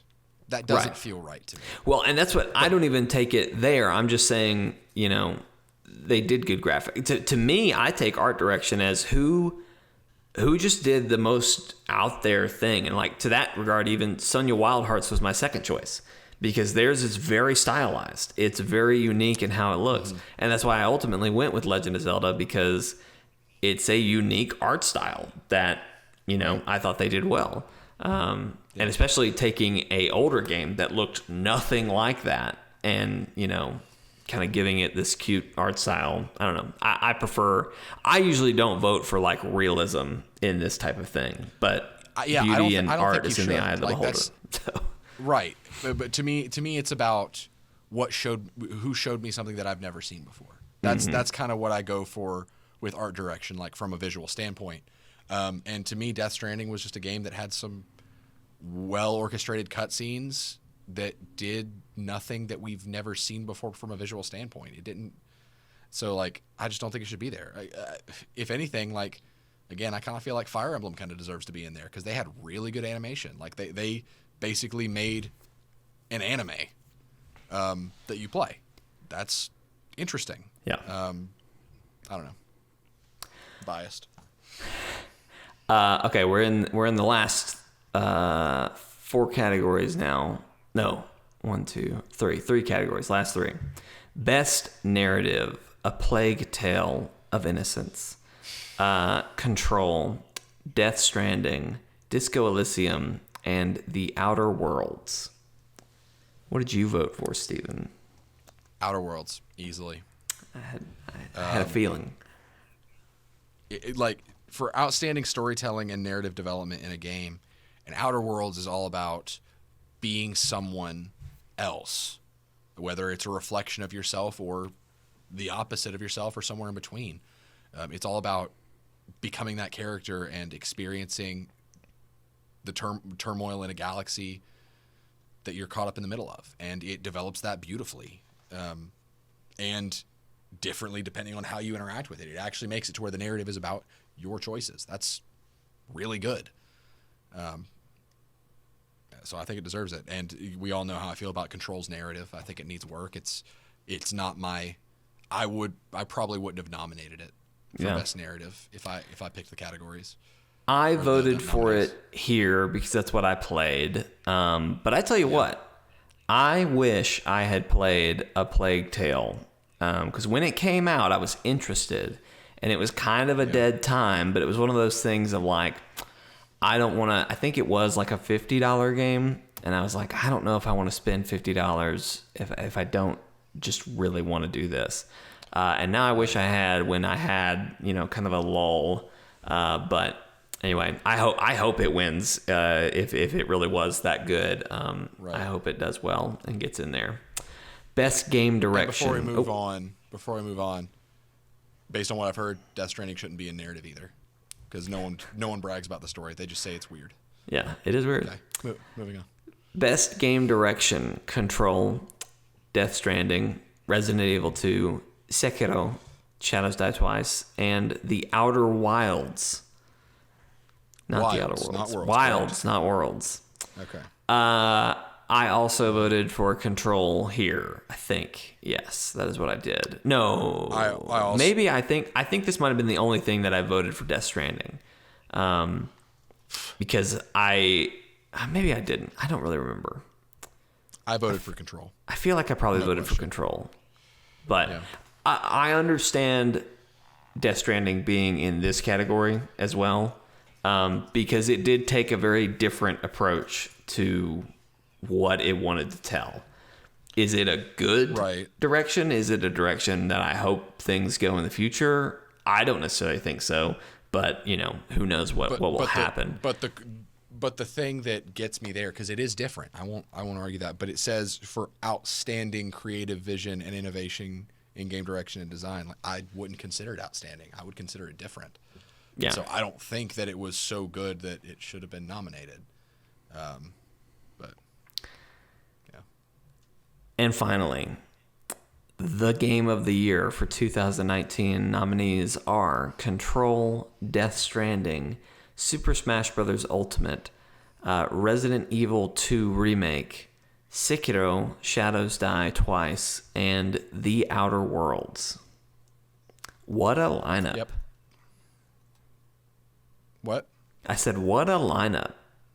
Oh, yeah. Very different. So diverse. Probably the most diverse I've ever seen.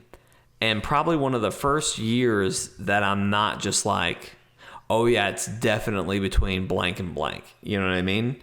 Like, yeah. The way this year has gone, it wouldn't surprise me if Control did it. I'm expecting Death Stranding to, just because I'm expecting it to. Smash Brothers, I think, could deserve it. From what I've heard of people talking about Resident Evil 2 and how great it is, I understand it deserving. Again, Sekiro, I'm proud of that game for getting this far. I wouldn't have voted it here, but I'm glad to see it here. And then The Outer Wilds, hearing from you, talking about how much you love it. Outer Worlds, I'm sorry.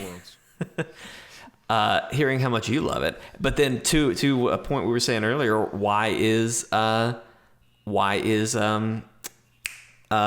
Fire Emblem not on here? And then also, just to even take it further, I hate that Fallen Order is not on this list. I totally think it could have been in several categories, but they just missed the mark. And it won't be here next year. This isn't going to be a story like Smash Brothers, where the year later they win everything. They just put it at just the right time to where they would not qualify for anything, and I don't understand why they would do that. But whatever. I love them. I love it more for them doing that, honestly. Really? Because I honestly get such an impression from Kojima that the reason he released Death Stranding when he did is because he knew that it would get the same effect that Red Dead did, where it was the biggest game that happened right before the Game Awards.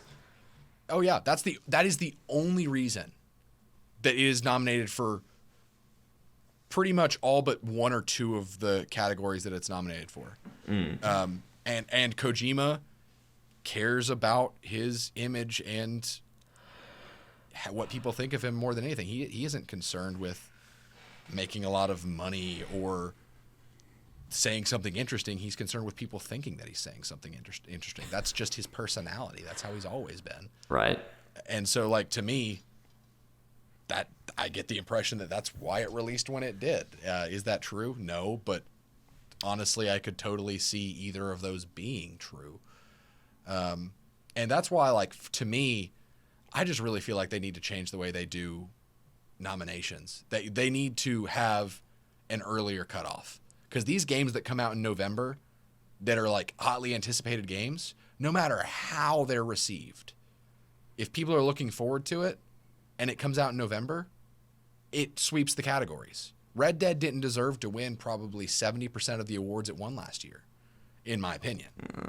But it just happens that way because the influencers that pick nominees are playing that game right now, so it's what they want to talk about. And then the people voting for it are playing the game right now, so it's what they want to see win the categories, even if Red Dead Redemption is getting voted for best art direction when it doesn't do anything special. It just is pretty. And that's kind of what's happening. And that's why I get so worked up every single year at the Game Awards, because it just feels rigged. Yeah. Every single time. I tell you what I wish is I wish this not even ceremony, I wish these awards happened in January. Like, I wish at the end of January we said, okay, everybody, what were the best games of 2019? Let's talk about that. And it's just, the cutoff is your game released before December 31st. Take nominees on December 31st. And then just before the end of January, we have the 2019 Game Awards. I agree with that. I still think the issue, there's a specific term I've heard people talk about it, the recency bias or something like that. It's recency bias, yeah. That is going to exist regardless. And when you're looking at a year's time, like, I pity the things that come out in January and February of years because, come December, is anyone still talking about it? But I think the games that really do stand out and are really worthy of being Game of the Year are, like, if they come out that early and they're still being talked about, wow, like, they must be good. Super Smash Bros. Perfect example here. That was a 2018 game that just barely missed the window for, being voted, and here it is on the list, at the top. Obviously, a lot has happened in that game since it released, and that has a little bit to do with it, but, who'd you vote for? I agree with you on the thing about doing it in January, though, because December's usually kind of a dead month for releases, to where I think that having a month where there aren't a lot of those influential releases because no one wants to miss that Christmas shopping time, I think that's fair. Give it a full month to cool down, and then start taking votes. That way, any game came out between January 1 and December 31st has a chance. That's only fair. You're voting for the best game of the year, not the best game of January to November. And I think it just makes so much more sense to celebrate the year after it's done, because and I mean, Super Smash Brothers, again, it was a game that came out in the middle of December after the Game Awards. Yeah. Like, I felt like that should have been a game that we talked about last year. Like, why does that have to be in the category this year? But I digress. Yeah. Who'd you vote for, Steven? Outer Worlds, hands down. I think I voted... Out of the categories presented, Outer Worlds. I'm pretty sure I voted for Control. Now, interestingly enough, at the end of the year, what you and I do every year, we do the podcast where we talk about our games of the year, and then the next podcast will be talking about what our most anticipated games. I don't know. Depends on how many we end up doing, but I don't know that Control is going to be on my list of, like, it's certainly not my game of the year, but if we do 5, it might make it on there. But, like, I feel like I'm gonna want Pokemon on my list. I'm gonna want Fire Emblem on my list. I'm gonna want Fallen Order on my list. There's a lot that I'm gonna throw on here. And I'm not saying Control won't make it. It's just like none of these are really like my game. I don't think Smash is gonna be on mine, but I think I probably would have talked about that last year anyway, just because of how we do it. But I don't know.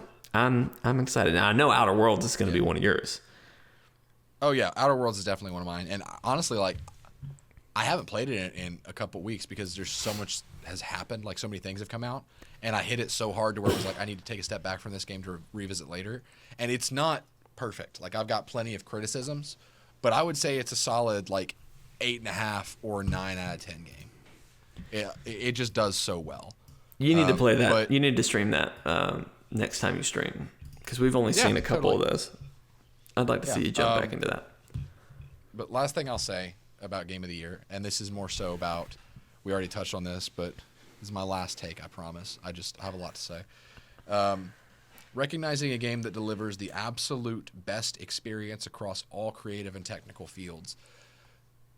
Death Stranding shouldn't be nominated for this category because the game, apparently, according to if the girlfriend review's perspective is correct, and I promise you Kojima would probably say that it's correct, the game intentionally delivers a bad experience.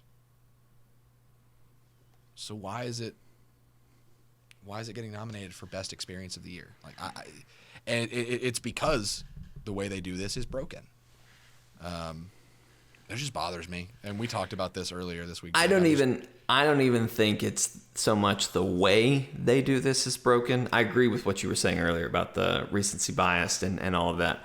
I think the reason Death Stranding is on here is because people have been so excited about this game for whatever reason. And then it comes out and suddenly it's very divisive. There's people like you and I who the whole time have just not been interested and have been pushed almost to the point of hating it just without even touching it.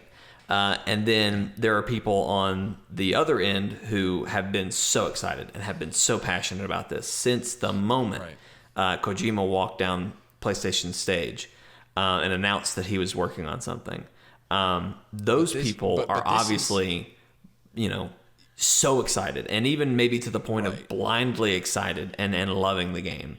And then somewhere in the middle are the people who have played it and have reviewed it and are like, it does something different and does something special, but it's not fun. It's not good. It's not great, whatever. So it's a very divisive game. And I hope it doesn't win for that, because I don't think a game of the year should be one that scored so low in reviews and is so divisive amongst communities. Divisive doesn't make good. Just because people are talking about it doesn't mean that it deserves to win that. Like, most popular does not mean best. I understand exactly. I understand why it's here. I'm fine with it being here. I just hope it doesn't win because of how divisive it is. I feel like in years past, like Red Dead and God of War is a great example in my opinion, because both, regardless, are good games. Now who did whatever. I definitely am glad God of War won, but like those were two games that you could argue were game of the year, and why they would have been in a vacuum. Oh, God of War is great for all this stuff, and oh, Red Dead did all this great stuff. But to look at both of those and then pick one, that's okay. Yeah, I get that. But with Death Stranding, like I said, so divisive, so many people don't know how to feel about it.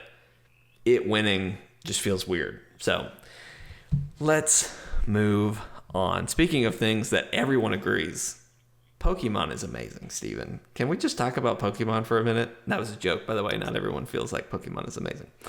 I love it, though. It's great. Yeah. I'm having a great time. It feels so good to play Pokemon on the Switch. I've been playing a lot in handheld mode. When I streamed the other night, I was actually in this. I've kind of redone my office setup, so I'm actually there now. That's why I look a little bit different, probably in positioning and stuff. I'm a little bit closer to the camera than I normally am. But I was playing here, and I had a bigger screen monitor playing with my Pro controller. It felt so good. It was so chill. It's just a great game. The music is good. The Pokemon look great. And I know there's been a lot of people freaking out and complaining about, Game Freak supposedly reusing animations and reusing this and that. Like, they've always done that. You know what I mean? Like, every Pokemon game is pretty much the same, just a little bit more improved graphics. Some obviously new Pokemon, new stuff. But, like, in general, it is the same skeleton exists since especially for every system, right? Like, the skeleton has just kind of slowly grown over time, but it's the same skeleton. And in that regard, yes, this is the same skeleton of Pokemon, but that's okay. I love Pokemon. I love that skeleton. And to play it on a Switch and then be able to put it on a bigger screen, the graphics look great for a Pokemon game, and I'm so excited about it. The story, Pokemon's never really been about the story, they've always done some interesting things. I haven't finished the game, so I don't know where the story is going to go exactly, but I have heard from other folks that like it's not as impactful or like as interesting as some other Pokemon games have been, and that's fine. Battles are fun. I've found battles to be more challenging than I've ever found in another Pokemon game. Normally, like Sun and Moon, I had my Rowlet that turned into the Owl Archer guy with the Ghost type and Grass type, and I hardly changed off of that character. I just got him really good, high level, and just plowed on, and we were fine. Pokemon Let's Go Pikachu and Eevee. I only use my Eevee. Like, I couldn't even tell you who else is in my team currently on Let's Go Eevee, because my Eevee can have a fire type move, a lightning type move, a water type move, a dark type move, a psychic type move. Like, my Eevee in that game can do everything. And obviously that's a very different Pokemon game anyway, but it's just always been very easy. And I'm not saying that it's difficult, it's certainly not Fallen Order, which we'll get to, but it's a lot. I've actually lost some battles and had to come back and be like, okay, I either need to change to a different Pokemon, teach this Pokemon a new move, or like reorder my team so that this person's going to come first and can handle that situation up front and then go from there. The Dynamaxing and Gigantamaxing are great. At first, when like all of this was happening, I remember the first time I ever saw Gigantamaxing or Dynamaxing, it was a Pikachu. And I remember I was literally screaming in my office, like, what is happening? What? Like, I was freaking out, just not understanding. Now that and obviously they told us what was happening and what's going on, whatever. And even then I was like, okay, that's fine. But like, I don't know if I like this. I think I've decided now that I've played it that I really like that mechanic. Anytime you can Dynamax, it's so cool and it's almost cinematic. Like after you do it several times, it kind of loses that charm. But in certain moments, like when you're in a gym battle, like fighting a gym boss or whatever, that excitement kind of builds up. Or like doing raid battles, if you've got like a really cool thing that you just found in a raid. Like there are several Pokemon that can Gigantamax, which is where they change their form as they grow bigger. And so if you stumble upon like a 5-star Gigantamax raid, like, oh man, that blood starts pumping, and when the music hits and you Dynamax your Eevee and he comes out and is like, hey, bye. It's like, oh man, here we go. I'm ready to rock. Like, let's do this. So it's got this great element, and it can only be used at certain times. So like in previous games, X and Y with Mega Evolutions, I got my Mega Lucario. That's the only Pokemon I ever used. I only used Mega Lucario. With this game, I have an Eevee, a Lucario. I've got my Scorbunny that's fully evolved. I've got Poltegeist. I've got a Boltund, which is the lightning dog that Yamper evolves into. I've got a diverse team. I want to get a Dreepy, which is like this ghost dragon type. It looks like a salamander that has like rockets of its smaller evolution. That's not, the Dreepies are the smaller evolutions that it shoots, but like, anyway, there's some cool new Pokemon, and I'm actually using a full team. Like, I'll usually open with my Eevee to assess the situation. I'll fight the first enemy, and then it'll say, do you want to switch Pokemon? Normally, I would never hit switch Pokemon, but I'm finding myself switching Pokemon and using my whole roster. So, and then beyond all of that, what they do make easier is like the interface of just how things work. And it's small details, like letting text go faster. You can access your Pokemon boxes from anywhere. They added Pokejobs so that the Pokemon in your box can actually gain experience, so that when you do want to pull them in, you can, help. You can use some rare candy or some experience candies to boost them up a little bit more, and then boom, they're ready to go. And they've been sitting in your box the whole game. Getting shiny evolutions, filling the Pokédex, finding larger, like getting competition ready, which I've never done.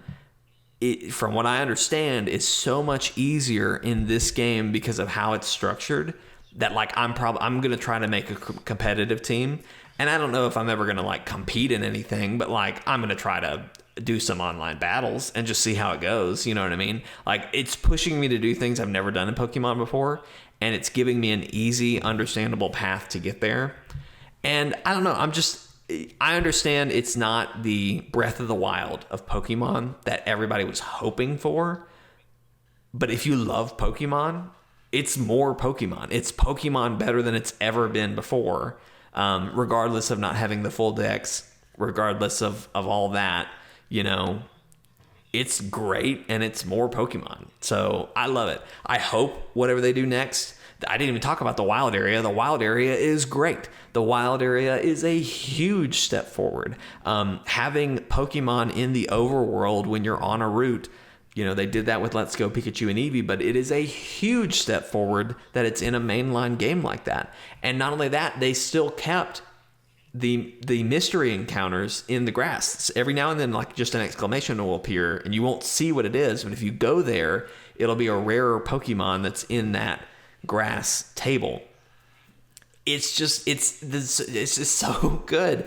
And so I understand people being frustrated about not having the full decks and yada yada yada, whatever.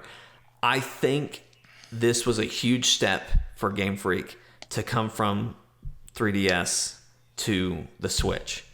And obviously the possibilities compared to the 3DS are, huge for them. So I think this was one huge step that they took very quickly, that they've got to catch up on. So I really hope whatever the next thing is will be that Breath of the Wild step for Pokemon, but I'm okay with this not being that step. So I loved it. Cool. And I love that Eevee was basically my starter, because you get an Eevee before you get to the first area, and I love it. Wow. And I still have it.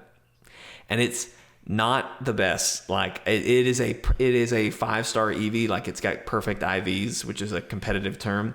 And I'm going to use that to build a full like Eeveelution team. But man, not evolving an Eevee is hard. the Eevee can't evolve, period, because it's a Gigantamax Eevee. And if it were to evolve, it couldn't Gigantamax. So yeah, it's hard to. It's harder than I thought it would be to make an Eevee viable, because Let's Go Eevee makes it easy because they let you get all kinds of moves for it, but the move table for it in Sword and Shield is very limited. But anyway, I digress. I've also been playing a lot of Fallen Order. Steven, you've been playing a lot of Fallen Order. You're further along than I am. I know you talked about it. What's the last thing you did on Fallen Order? Okay.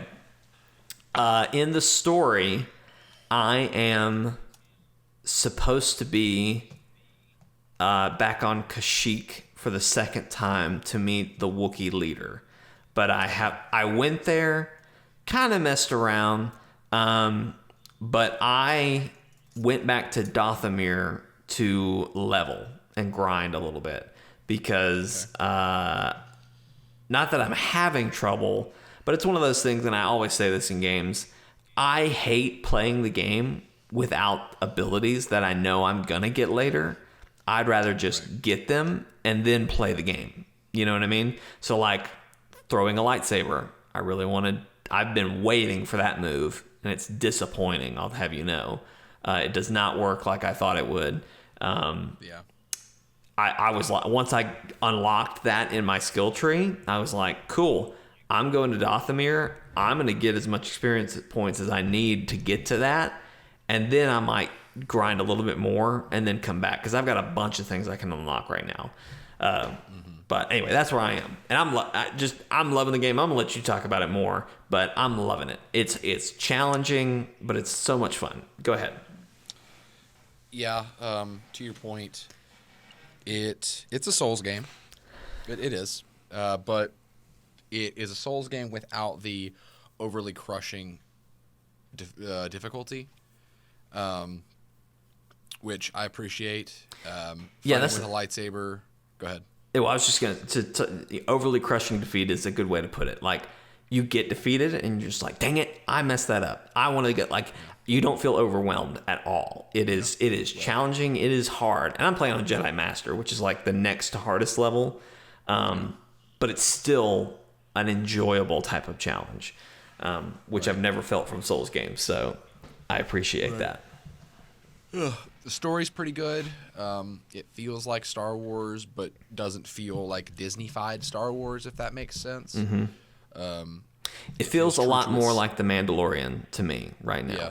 Not quite as good as Mandalorian, but yeah, it feels true to itself, yet true to the galaxy of Star Wars, which is really important because it takes place during such an important time in the lore. So story's really good. The gameplay is really good. I've loved the different worlds. I love the lightsaber customization. I just got to the part, and I assume you already know this, Jake, but I just got to the part where you go to Ilum and craft your own lightsaber again. But like you actually take, because your lightsaber breaks at one point, and you craft a new one. You get spoilers, I guess. You get a kyber crystal that breaks in half when you find it. And so Cal's initially demoralized, but then BD1 is the greatest companion in any video game ever. I love BD1 so much. Absolutely. He's great. But he picks you back up and shows you that, like, he sees you as worthy, because Cordova was like, the person you find will be a worthy successor to what I was doing, all that kind of stuff. But Cal gets up and crafts a new lightsaber, but what he crafts has two different emitters. So it's a double-bladed lightsaber that he can break in half down the middle and do dual blades with. So you can do dual blades? You can do dual blade moves, but you can't go around and do a full dual blade style, but you can do dual blade combos. Wow. I didn't know any of this, by the way. I was surprised. But it's pretty cool because, like, and I was happy with this because my whole thing was, for my lightsaber, I wanted to make one that looks more like as close to being a really long handle, so that because, like, if I was to use a lightsaber, I would want a lot of grip control. And because I can now customize the emitters on both sides individually, I've made it now to where my main blade has a shorter emitter, so the blade is longer, but the back blade has a longer emitter, so the blade is shorter. So it's almost like I'm using a lightsaber. I'm using a lightsaber staff that has two separate length blades. Interesting. But when you do, like, you hold down L1 and press square or something, he'll, like, take it and twist it and break it in half and do, like, a swinging combo with both blades. It's pretty cool. I did that on the live stream, actually, on Saturday night. So if you want to go see that, you I missed that. Now, my most important question is, can you make one lightsaber color one color? Nope. Damn it. Yeah. I want a blue and orange lightsaber, damn it. I want to be the Chortle Jedi. I know. No, you can't. Sorry. You do get a lot of lightsaber colors, though. You get blue, cyan, magenta, purple. No, indigo, magenta, green, orange, yellow. There's a lot. There's a lot of options. I've been running orange, but I'm thinking I might have to switch to... I think it's indigo, the lighter blue, I think is what I'm going to end up going with. That's cyan. Cyan, yeah. Yeah. I thought about it because cyan seems like a really cool color, but I crafted my lightsaber, and it was like, you actually, it's really cool because when you're doing that, you're holding the crystal up to the light, and you turn it, and you get to determine what Cal's color is, even though you can change it later. It's this cool moment where you get to determine, like, what his color is chosen as. And so I went with green because I'm a Jedi consular. I got to stick with with what I would be. So I've really enjoyed it. The music has been incredible. The Order 66 scene, I got to see it on stream. That's another thing that I got to do, where you see what happened during Order 66, and they handled it really well, except when they didn't. And by that I mean you're walking through a hallway as young Cal. Spoilers, but I mean it's Order 66. You all know what happens. And the clones talk to you. They're like, "Oh, hey Cal, how's it going?" And then you high five one of them. Like it's like the most, "Hey, how you doing, sport?" Like they treat him like he's their nephew or something. Like, "Oh, there's Uncle TK421 over there." And that's a stormtrooper call sign. I knew where you're going.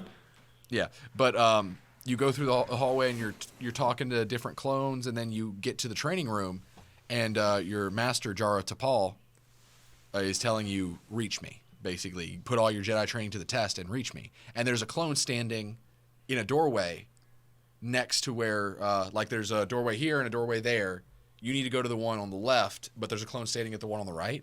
And when you get to a certain point, the clone raises his gun and shoots at you. And I didn't think anything of it, because when I saw it, it was just like, wait. And then I had my heart skipped a beat for a second, and I blocked it. And then Cal said, "You almost got me with that one." And the clone laughs. He's like, "Ha, you kid," because he was on a training setting, and the clone was helping him train.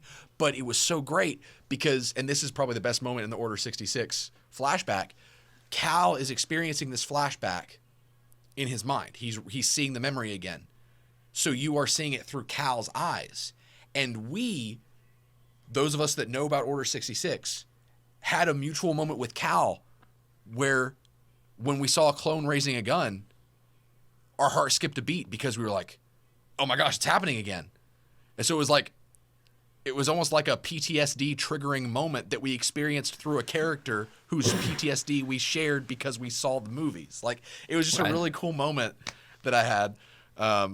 But unfortunately, it's at that point, like when Order 66 actually happens, that they take, it's not that they take liberties, they just kind of hand wave a lot.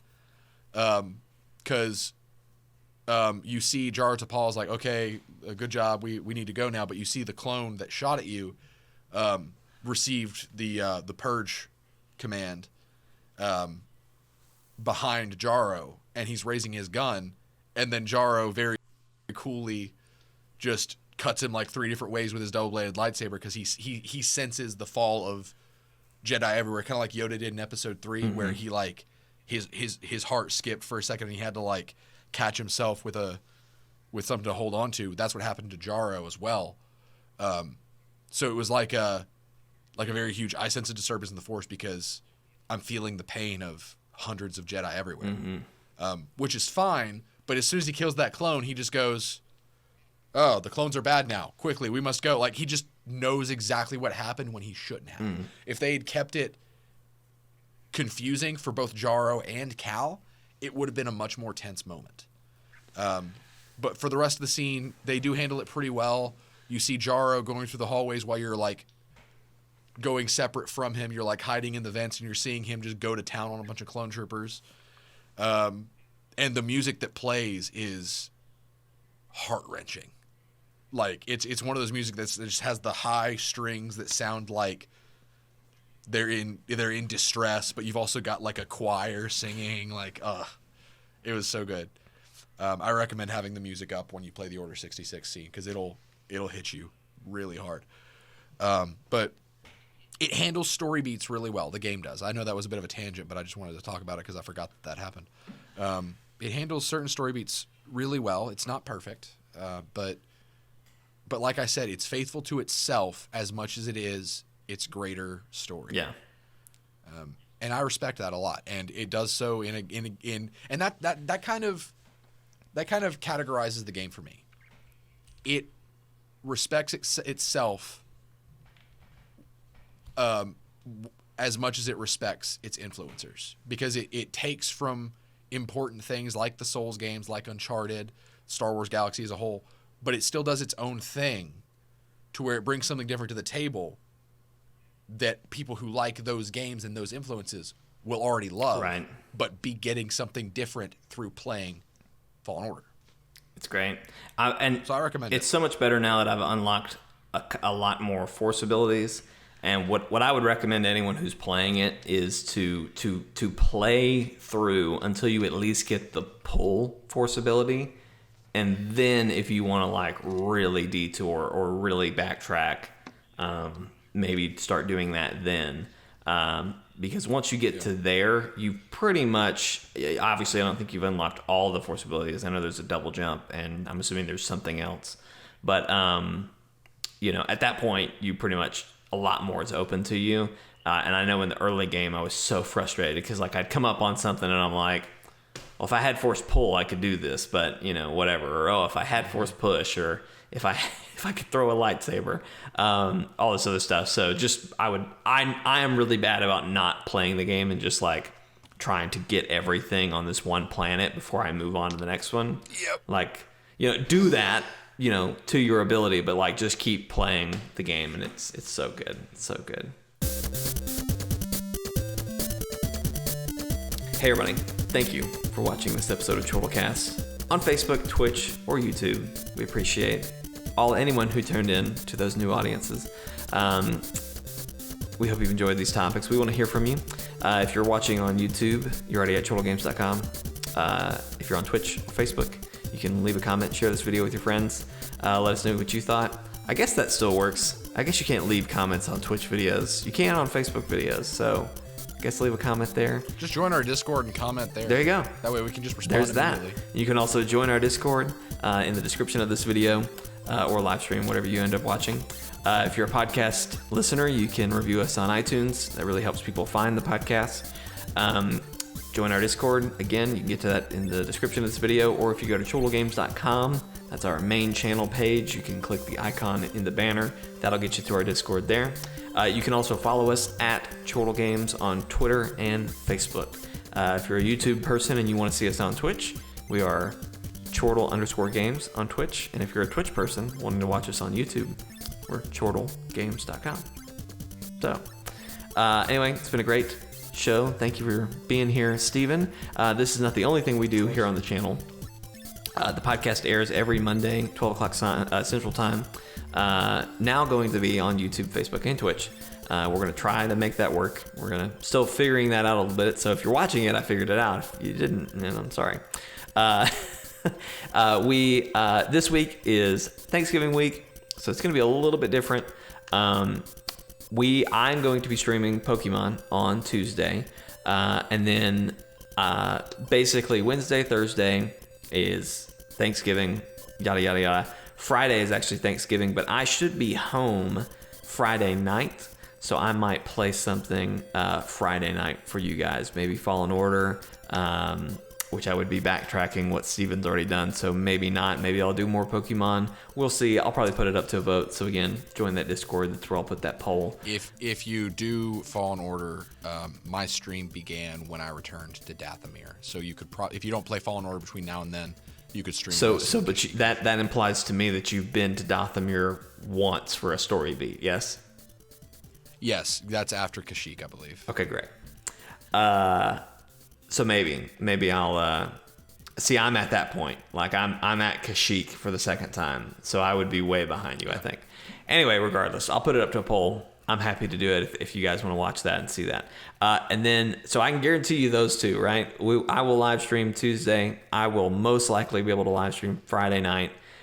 Steven can stream Saturday night. Again, holidays, we're traveling, we're doing stuff. Yeah. So Steven, I will be out of town with Anna's family Tuesday through Saturday, but I'll be back by like Saturday evening, so I should be able to stream. Yeah, but we'll see. We'll see. Travel's weird. Probably going to be Outer Worlds, but we'll see. I want to see that personally. Mm-hmm. That's what I've put to vote. Yeah. But anyway, plus that'll be easier for you to do restream because it's already on your computer. Yeah. But anyway, so look forward to those. again, thank you guys for tuning in. Just to kind of reiterate what we said at the top of the hour, talking about, or 2 hours ago for us on this podcast. It's a long one. We haven't had a podcast in a long time. I said this in the live stream. I was like, this podcast is going to be so long. And I had forgotten at that point about the Game Awards. So really, Steven was like, oh yeah, we got to talk about the Game Awards. And I was like, oh man, there's already so much I want to talk about. So anyway, we're not going anywhere, right? Regardless of what this COPPA stuff does, we are not going anywhere. We're not changing anything about what we do. We just may have to change how we present it to you and get it to you. So don't go anywhere. If you're new, subscribe, hang out, chill with us, follow us on Twitch, like us on YouTube or Facebook, all that good stuff. We're going to peace out. Happy Thanksgiving. Hope you guys have a great time with your friends and family. We'll see you next time.